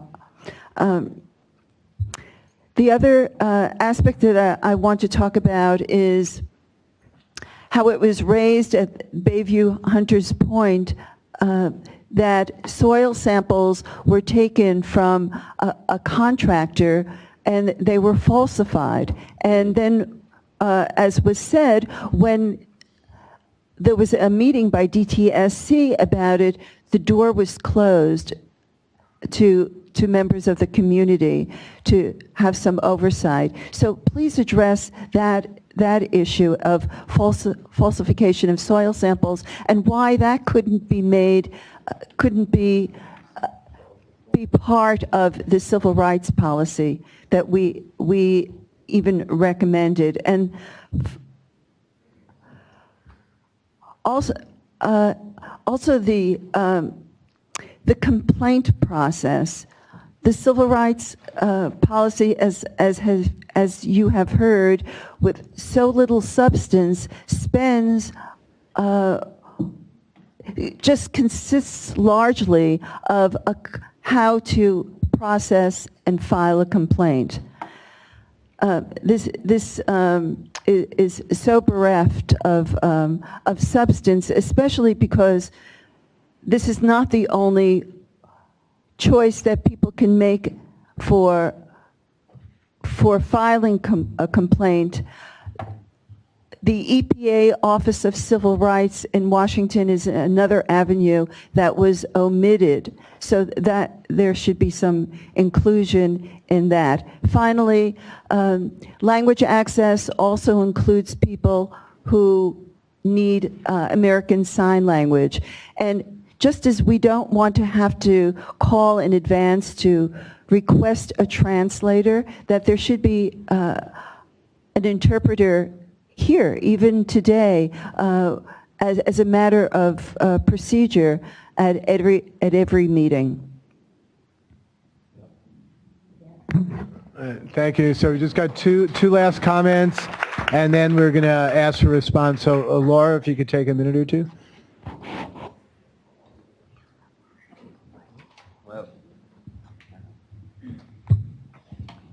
Please be patient with people from disadvantaged communities who try to comment. The rate of autistic spectrum disorder is 1.5 times or twice as high or higher as the years go by in those born in polluted areas.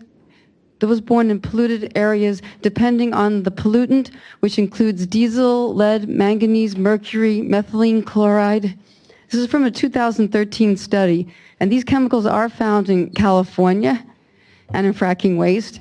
Right. Autistic spectrum disorder results in language difficulties and impairments in communication and social skills. So don't punish people, the participants, for such handicaps. The prevalence of autism. Would you like to hear this? All right, a chart by the California Department of Education shows that between 2003 and 2015, the autism rate increased from approximately 7,000 to 100,000 in public California schools. According to the 2012 estimate from the CDC, about 1 in 68 children has been identified with autism spectrum disorder. Studies show that from 1992 to present, the autism rate is continuously increasing, or either same or increasing every year. It's from a corporate librarian who helped me with this, that part. All right. And would you like the name of the study? Perinatal air pollutant exposures and autism spectrum disorder in the Children of Nurses Health Study 2 participants. As an environmental health perspective, 2013. Thank you, Laura. More to follow. All right, so I think the last speaker, and then we will have, okay, we have two last things, so Tom, and then over here. Thank you. Again, my name is Tom Helm. Thank you for hosting this meeting. We do appreciate it. I'm a social environmental justice advocate for Valley Improvement Projects in Modesto and acting coordinator for CEJC. I just want to express my support with the other nearly 40 environmental justice groups throughout the whole state that signed on and helped shape our recommendations that we turned in, and I hope to see a lot more of those recommendations included. The point that I want to make is that it's very important for the state to set an example for some of us who live in, I'll just say, conservative areas like the San Joaquin Valley, where we do not get a lot of support and feel a lot of the time like we're not listened to. And so we believe that if the state agencies can really develop this and create an example that other agencies, for example, the San Joaquin Valley Air Pollution Control District, which I'm convinced is a very long name so that people won't be interested in what they do. San Joaquin Valley Air District could be just as good. And I've sat on the EJAG board as a Stanislaus member, and I've just gotten used to saying at every meeting, why isn't there more Spanish outreach, and why is this meeting at 10 a.m. on a Tuesday instead of at 6 or on a weekend? And I just basically, I should get that tattooed on my arm because I say it at every meeting. And so I know that recently they just approved a permit for an incinerator that's one of only 3 in the state that is in Crow's Landing, a predominantly Latino area of West Stanislaus County. And I wasn't present, but many of my colleagues were, and I was told that when asked about environmental justice issues and civil rights issues, that they said that they did not have to take those into account, that they were just to look at any emissions violations and stuff like that. So they're not taking into account the fact that they're putting in 1,000 square feet warehouses like Amazon and Restoration Hardware and CVS and others, all while this incinerator has been there since the 90s and keeps getting their permit renewed. They're not taking into account all of these cumulative impacts that are being put there in the meantime and what that's doing to the residents there, that they didn't have to take into account civil rights and stuff like that. They have a history of not having a public participation. I just sat through the PM 2.5. It was called a public advisory workshop, and all 4 meetings were in the middle of a workday. And I would try to do my outreach and get people to come, and they have jobs and they can't make it. And their other policy is I have to give 24 hours notice to have Spanish interpretation. So I want to say again, that should just be automatic. It's 45 to 50% Latino community in Stanislaus County. We shouldn't be second-class citizens and have to give 24 hours notice. English speakers do not. And, you know, when I'm trying to get a few community members to come, sometimes it depends on if they can get a babysitter that day, and they won't know for 8 hours ahead of time. And so I let them know, you know, 24 hours, and then they can't come, and then I look like, you know, maybe I just asked to you know, make them have it there. But anyway, I'm trying to make this fast. Again, to say, just to make a couple more points, the statements of overriding consideration, when I hear about stuff like that and I hear my fellow indigenous people talk about their situation, you know, that it makes me think of, you know, the whole country was almost an overriding consideration. It's, yeah, these people are getting exterminated and we're taking their land, but hey, we got some important work to do, and we're just not going to care about that kind of stuff. So it just seems to me like that is just a continuation of the same old policy, Manifest Destiny, I believe it was called back then. So please, I'm asking you to lead the way and to look out for things like that when we're asking, you know, for polluters to look at when they're incinerating 800 tons of trash a day and putting dioxin into our communities, and they're also at the same time building warehouses and having more diesel trucks come in, and nobody is looking at how those both go together and might add up and might affect the community. So please use things like CalEnviroscreen, identify these EJ communities, and actually stick to it. Another thing that the Air District doesn't do, they have their own tool, and they really don't like to use CalEnviroscreen because then they have to focus more, and instead they can give the money to maybe some farmers that don't really need the money to change out, you know, engines and stuff like that, because technically they are in this, you know, community that they're giving funds to. So I just want to say thank you again for letting me speak, and I know a lot of you are doing hard work. I know we have some friends that are working with you, good friends of ours, and we just hope that we can all, you know, bring our power together and actually affect things that happen at the very top. Thank you. All right, thank you, Tom.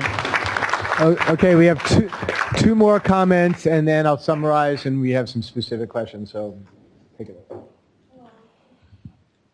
Hello.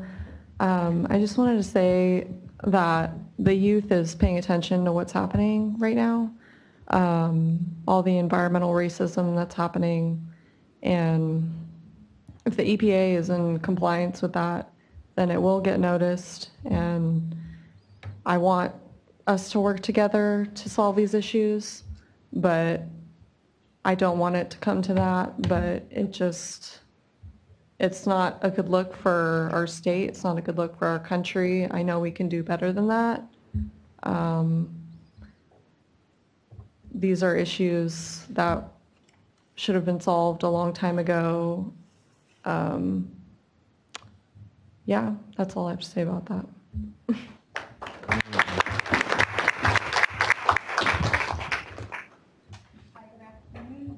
That's right. Good afternoon, my name is Sarah Rios. I am a researcher by training, so I wanted to provide a few ideas. In terms of the investigation process, there is no language discussing protections against retaliation. So what are the protections for either the residents or workers or anybody who files a complaint? I would like to also recommend what are the incentives of following through with this very lengthy process? I read through it. It says there's a 20-day turnaround for a proper response. 20 days can go by really slow. So I would recommend to provide a list of incentives for following through. There's also no stipulation of how long it would take for the department to actually clean up or restore or any kind of action to be taken. There's no timeline there. I'd also like to see or recommend a feedback loop for the party who is complaining. So what would be the communication with him or her or the group? And whether you're looking for acts of violations or actors, because that's very different. You can find an actor, but you can't necessarily prove that they are being racist, right? So they can deny it and they can move on and nothing happens. But if you are looking for acts, that is something that needs to be clearly stated. I'd also recommend providing some legal assistance for the parties involved. And 2 more things. The legal assistance, but also the protections against retaliation is important for vulnerable populations such as prisoners who have a lot to lose should they be identified as filing these complaints. But also undocumented people, they have to be protected as well. And the last thing is I want to echo Cesar's comment about how a lot of the information on the civil rights policy is reactive. And I'd recommend having some preventative language. I think that's more important because we want to ensure that our communities are safe for the long run, not that we're constantly stopping fires, literally and figuratively. So. Well, thank you, everyone. We have about 20, 25 minutes, and then the last few minutes, Lazaro from DTSC wants to share some information of how communities can get involved in an important process. As everybody said, I mean, and the information that the community shared today is not new to DTSC.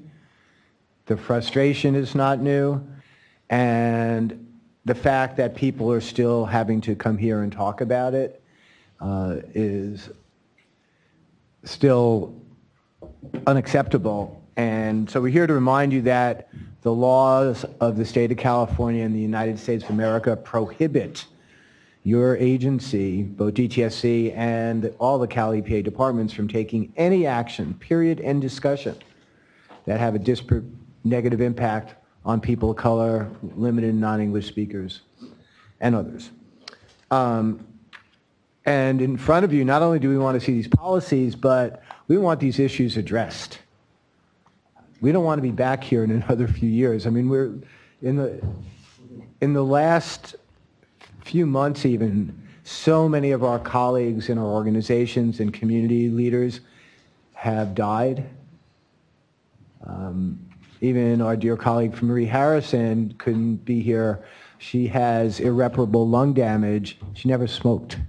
She just happened to live in Bayview Hunters Point for decades. She was at the conference for a day, a little over a day, and she had to leave gasping for air yesterday. It made me cry, actually. We want to see, you can develop these policies, but is DTSC going to let more PCBs be dumped in Kettleman City? Because you can't comply with civil rights and let that happen. You're going to let the folks from Laytonville continue to live on toxic land and still have a civil rights policy? I don't think that's going to be okay. You're going to dump more toxic waste using a 26-year-old English-only EIR in Westmoreland? No. And we can't get a straight answer out of your agencies about the 26-year-old English-only EIRs, both from Kettleman and Westmoreland, despite the civil rights settlement. I mean, I'm wasting my time, it seems, as is everybody else.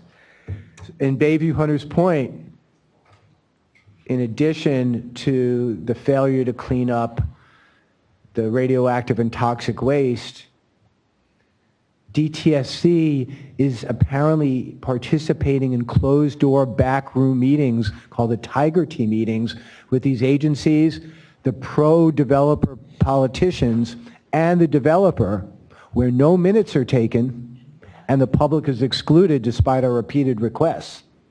You can't have civil rights policy in place or compliance with that, and you're in backroom dealings with the developer for luxury homes in this people of color community. I mean, this is not stuff that's open to discussion, and that's why, frankly, there's so little trust. So we'd like you to respond to two things in particular, and then I'm going to ask Luis to add something. Why were virtually all the recommendations, groups across the state that we submitted not incorporated? And secondly, when will this implementation plan for the civil rights policy be provided? Because we were supposed to have it already. And what's going to be in it? And Luis, if you'd like to add, and then let's turn it over to the state. Yeah, so I think it's more to just reiterate part of what you said. There's already a lot of comments that have been submitted both by formal input, informal, verbal. And so I think we as an environmental justice coalition and our members, I just wonder if the industry was here, if this would be the same folks in the room, the same caliber. And I wonder, not necessarily assuming that I know who's in the room, but I think that when you bring this enormous capital from California, I mean, we brought it here from southern to northern part of the state. This is what I call real EJ. This is not lobby EJ. This is not your K Street, like walk down the street and see what K Street EJ has to say about statewide communities. Like this is real EJ. This is from the neighborhoods, from the communities, front line, fence line. We're there. And I just want to know, DTSC was requested this meeting, and I don't have the specifics, but were we asking to meet with the decision makers, and are the decision makers in this room? That's the first question I have. Are the people from DTSC, CalEPA in this room?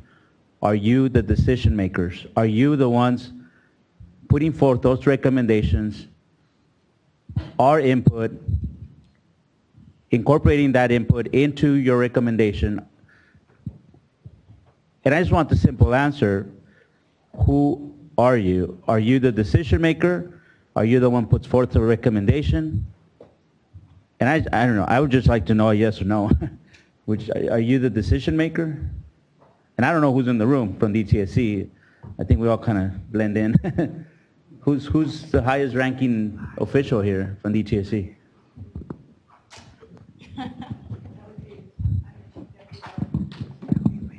Oh, thank you. My name is Luis Olmedo. Pleasure to meet you. And what was your name?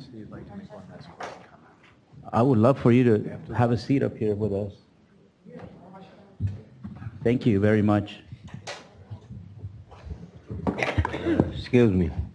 I feel that I haven't represented my community good enough, so I had to say something once again. Because my community is in bad shape. We're a super fun site too, and we're not having fun. Our people over there have cancer, a very high rate of cancer. Within the last 2 months, I know 2 friends that told me they had cancer, and it hurts. But not only that, a lot of these things that is not implemented in these papers is simply because y'all don't want to put them in there. It's just that simple, And if you don't want to put them in there, that means you don't want to protect us. So all I'm saying is that change your mind and start protecting us. Start protecting us. You get paid to protect us, so protect us. Now I feel like I represented my community. Thank you. So, Bradley, okay. So one of the things I would like to walk away with is some answers, and I feel like we've been in this room before, I mean literally, and have had this discussion several times over the years with the same coalition. And I want to know how these recommendations are going to be integrated and who we should look at to make sure they get integrated. Or if they're not, I want to know why not. I mean, I just want to bring it back down to basics. I think you've heard our communities, you know our issues. I think now we need to talk business. And the business of the day is, are they going to get integrated? And who's going to make that decision? And if the decision maker isn't here, I like for us to walk away with the understanding of who is that decision maker that's going to make that informed or unilateral decision. And that way we can walk away as to who is it that we need to be talking to and working with. So I guess I just want to keep it basic and walk away with that better understanding. And I have more questions but we start there.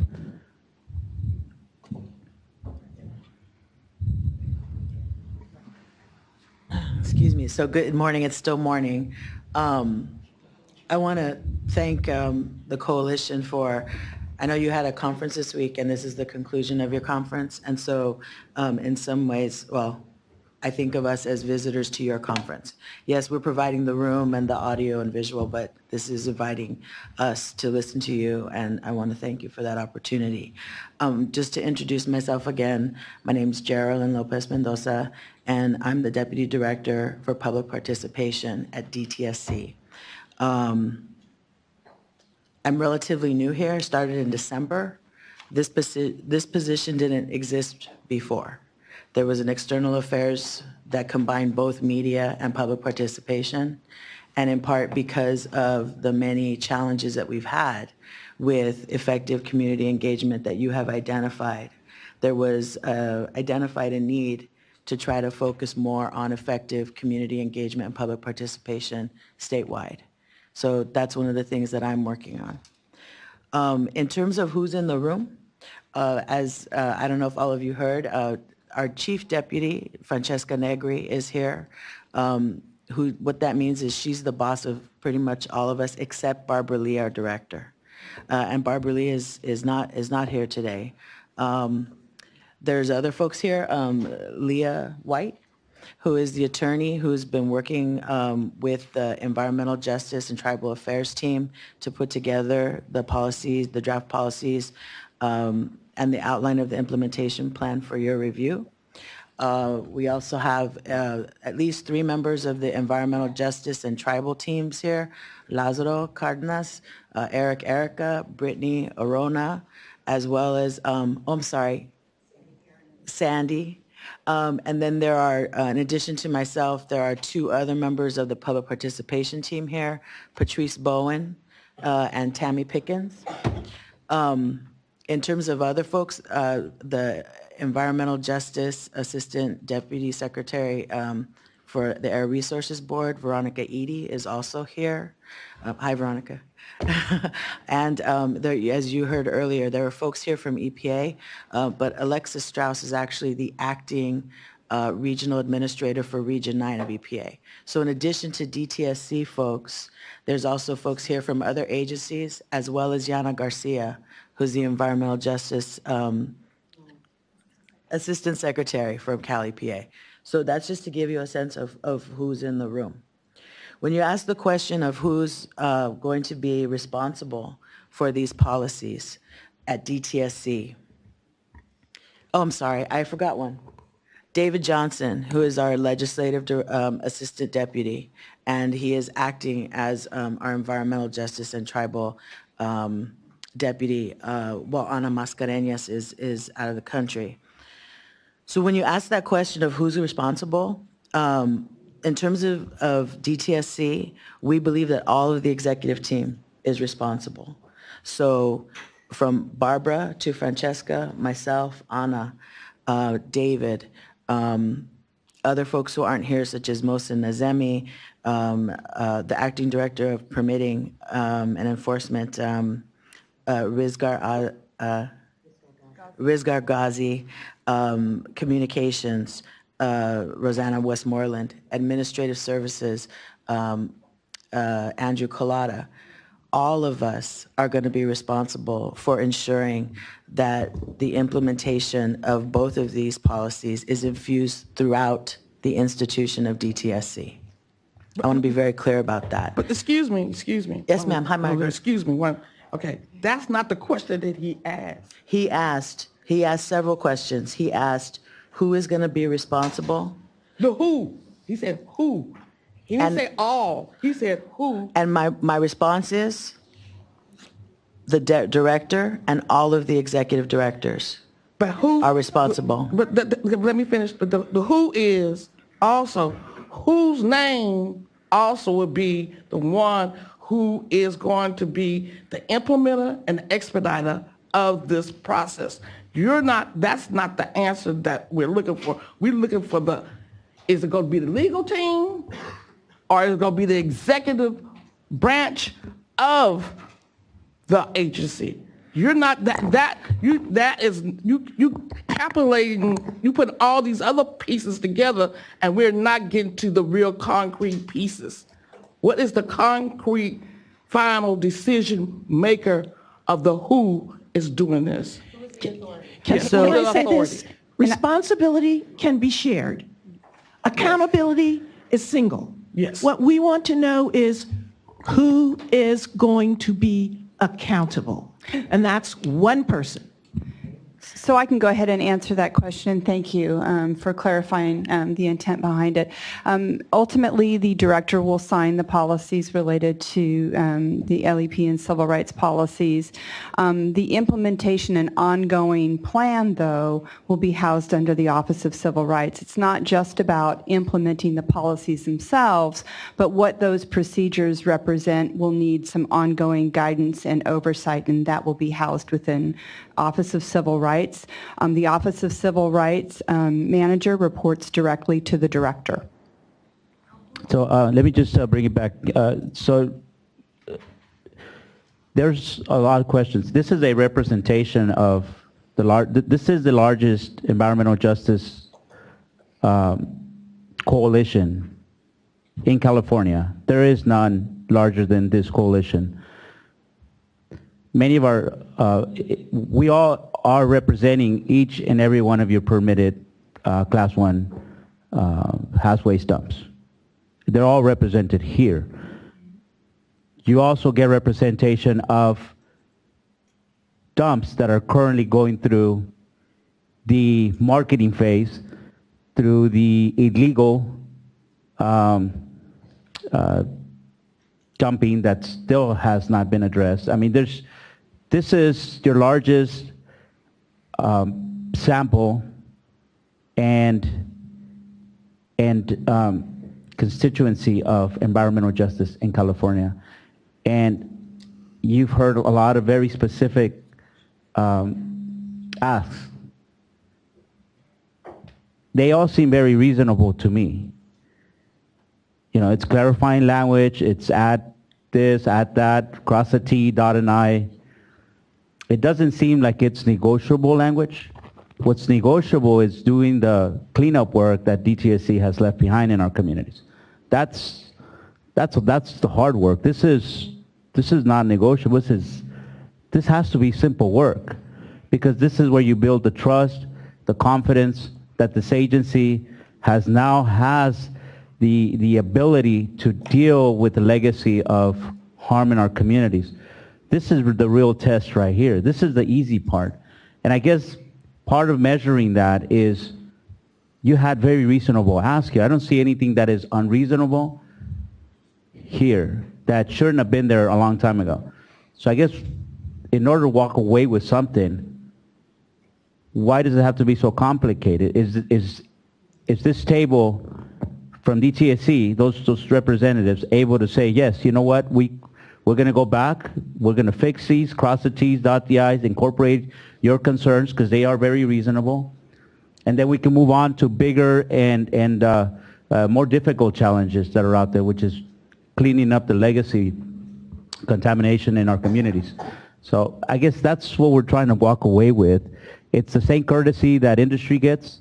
It's the same courtesy that the mainstream K Street environmentals get, right? Because they don't have these kinds of meetings. They just go straight to the director, or they'll go straight to the executives, or they'll go straight to the, whoever it is that they have to negotiate. They don't have to sit in a room like this and try to build power with numbers, and our communities having to invest so much money to come here. So we're trying to walk away with something, and I really believe that's very reasonable to ask, could we walk away with that? And that's, you can only make that happen. And if you can't make that happen, that means that we don't have that right people in the room right now, because it's always about, you got to go through all these layers. We don't need to go through those layers. We've already been there. We want to go straight to the governor. We want to go straight to Barbara and the chief who's here, and I'm glad that she's here. But we need to walk away with something. We can't just come out here and it just be lip service again. Then we haven't gone nowhere. We're walking away in the same spot we've been for the last, I don't know how many decades, at least 2 decades since I've been working on this kind of stuff. So we've got just a few minutes, and we're going to turn it over to Lazaro. But so to walk away with something, one, can you take a minute and explain why almost none of our recommendations submitted, you're all into meaningful public participation supposedly, why almost none of the recommendations we all worked so hard to develop and submit were not included. Number two, why the implementation plan was not released as part of the draft policies that were supposed to be released last week. And three, when we're going to see it. And we want to answer from you, since you're the highest ranking member of the staff here. We need to hear from you. Right. Well, I want to, first of all, again, thank you for being here. I thought the conversation and the comments that we received today were really valuable, and we'll definitely be using them and taking them in. Excuse me, but how about all the recommendations we submitted on August 2nd? Were they valuable? Why were they virtually all ignored? Well, the policies themselves, I think the implementation plan will be, have a lot of detail that we discussed here today, and it's very comprehensive, and it takes some time to put together. It's certainly. And why don't we have that? We were supposed to have that as part of the draft policy. This is part of a court enforceable settlement signed by your boss and Matt Rodriguez of CalEPA. We were sure El Pueblo and Greenaction have been involved with many of your colleagues who've worked really hard, including DTSC and CalEPA staff, to implement, first, to reach that settlement, and secondly, in intensive, ongoing implementation meetings. And we were promised that the draft policies would be ready last week. So what we got was at 5:20 on Friday. Better late than never, I guess, except it was missing virtually all the content, at least on the civil rights part. So I want to know, and we want to know, why was it not included, and when are we going to see it? We're not leaving until you answer that question. That question Okay, let her answer. was posed to you several times Let- already in this meeting. So- Would you please answer that question right now? I'd be happy to. We are finalizing the implementation plan. We're ensuring that it is a comprehensive implementation plan that spans all of the programs within DTSC, obviously including the permitting and the public participation that were the focus of these conversations, but to look at every single program within DTSC, including, the cleanup program, including admin. Excuse me, when? We know how complex it is. Please answer the question, when do we get to see this document? Our goal is to have the entire implementation plan ready in mid-September. We'll just say that, excuse me, as a signatory to the civil rights complaint, that is completely and totally unacceptable and is a breach of the assurances your staff gave to El Pueblo and Greenaction. We were assured that the draft policies would be presented last week and shared with people across the state last week, not mid-August, not mid-September. So be advised, that is completely unacceptable. and you want to talk about meaningful civic engagement and compliance with the civil rights settlement and civil rights compliance, guess what? You just failed. I actually need to comment on that as well, because in this presentation that you gave us at the beginning of this meeting, you actually pointed out that we are in the discussion and public comment phase. We can't discuss or comment publicly on what we don't have. And so we cannot be considered in the public comment phase if we don't have that implementation plan. So basically what you're saying is this timeline is false, and we're at least a month to a month and a half behind what, well, yes, your organization, but as a Californian, this is my program. You are my representatives, so we as a state are at least a month behind this process. As has been stated earlier, we're at least half a decade behind where the country is supposed to be. And I really want to make that clear. This presentation should not have been given to us like that. It's subject to delays, is what you guys said, but no, we're already beyond delays at this point. Yeah, thank you for that. We can. Go ahead. I was just going to say that we are finalizing the permitting and the public participation sections of the implementation plan, and can certainly have that ready for review and input earlier, within a week or two. We can finalize that portion. We were just hoping to have the entire implementation plan All I can say is available by DTSC's mid-September. credibility, because again, y'all get big government salaries. El Pueblo and Greenaction do not get those salaries. And Marciela comes up to these meetings all the way from Kettleman. I travel here. We take our time. We work for small organizations. And your colleagues, and I believe those that have been in the meetings, have been overall well-intentioned, with integrity, but something has again broken down. I mean, why did I sit in these meetings for the last year with your staff? You know, promises have been made, and now promises are again broken. Bradley, if this is your idea of meaningful civic engagement, it's a pathetic joke, except lives are on the line. And so, quite honestly, I don't believe a word DTSC says about anything at this point. I think the problem is that they see us as public participants, not as victim participants. They have to think that we are victim participating in this process, you know. If you see us as a public, okay, anyone can be the public, but we are the victims of these policies, of this pollution, of these problems, you know. So you have to really take us seriously. I do just want to clarify on the point of the comment period.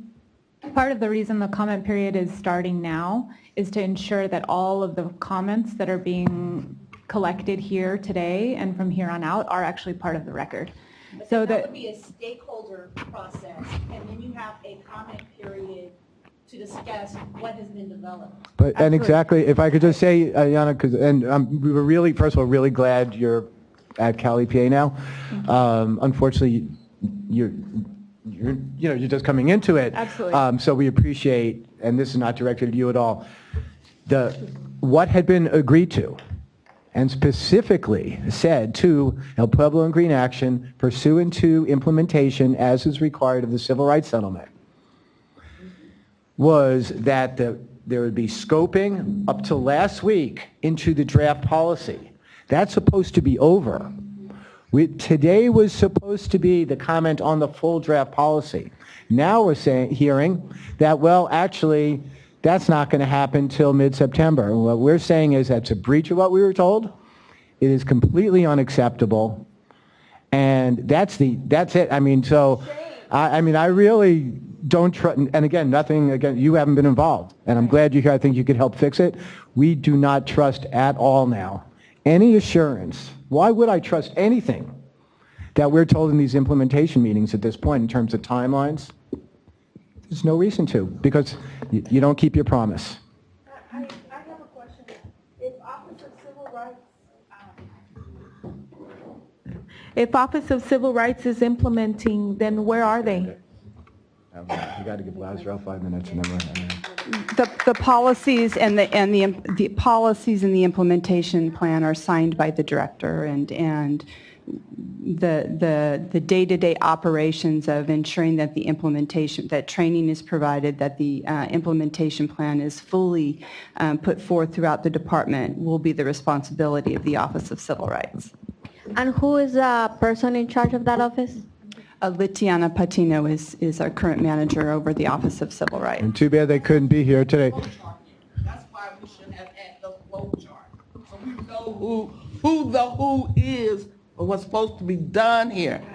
I mean, Thank you, Ms. Gordon. So, hold on. Your suggestion is well taken. So why don't we give Lazaro a couple of minutes, because I think this discussion has come to a screeching crash. So Lazaro?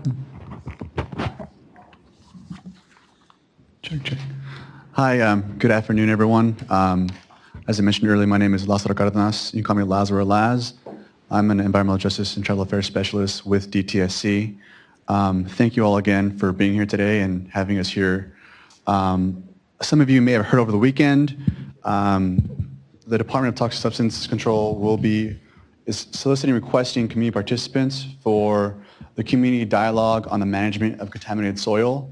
As you've heard Luis and Cynthia talk a little bit today, these are some of the most difficult issues impacting environmental justice communities.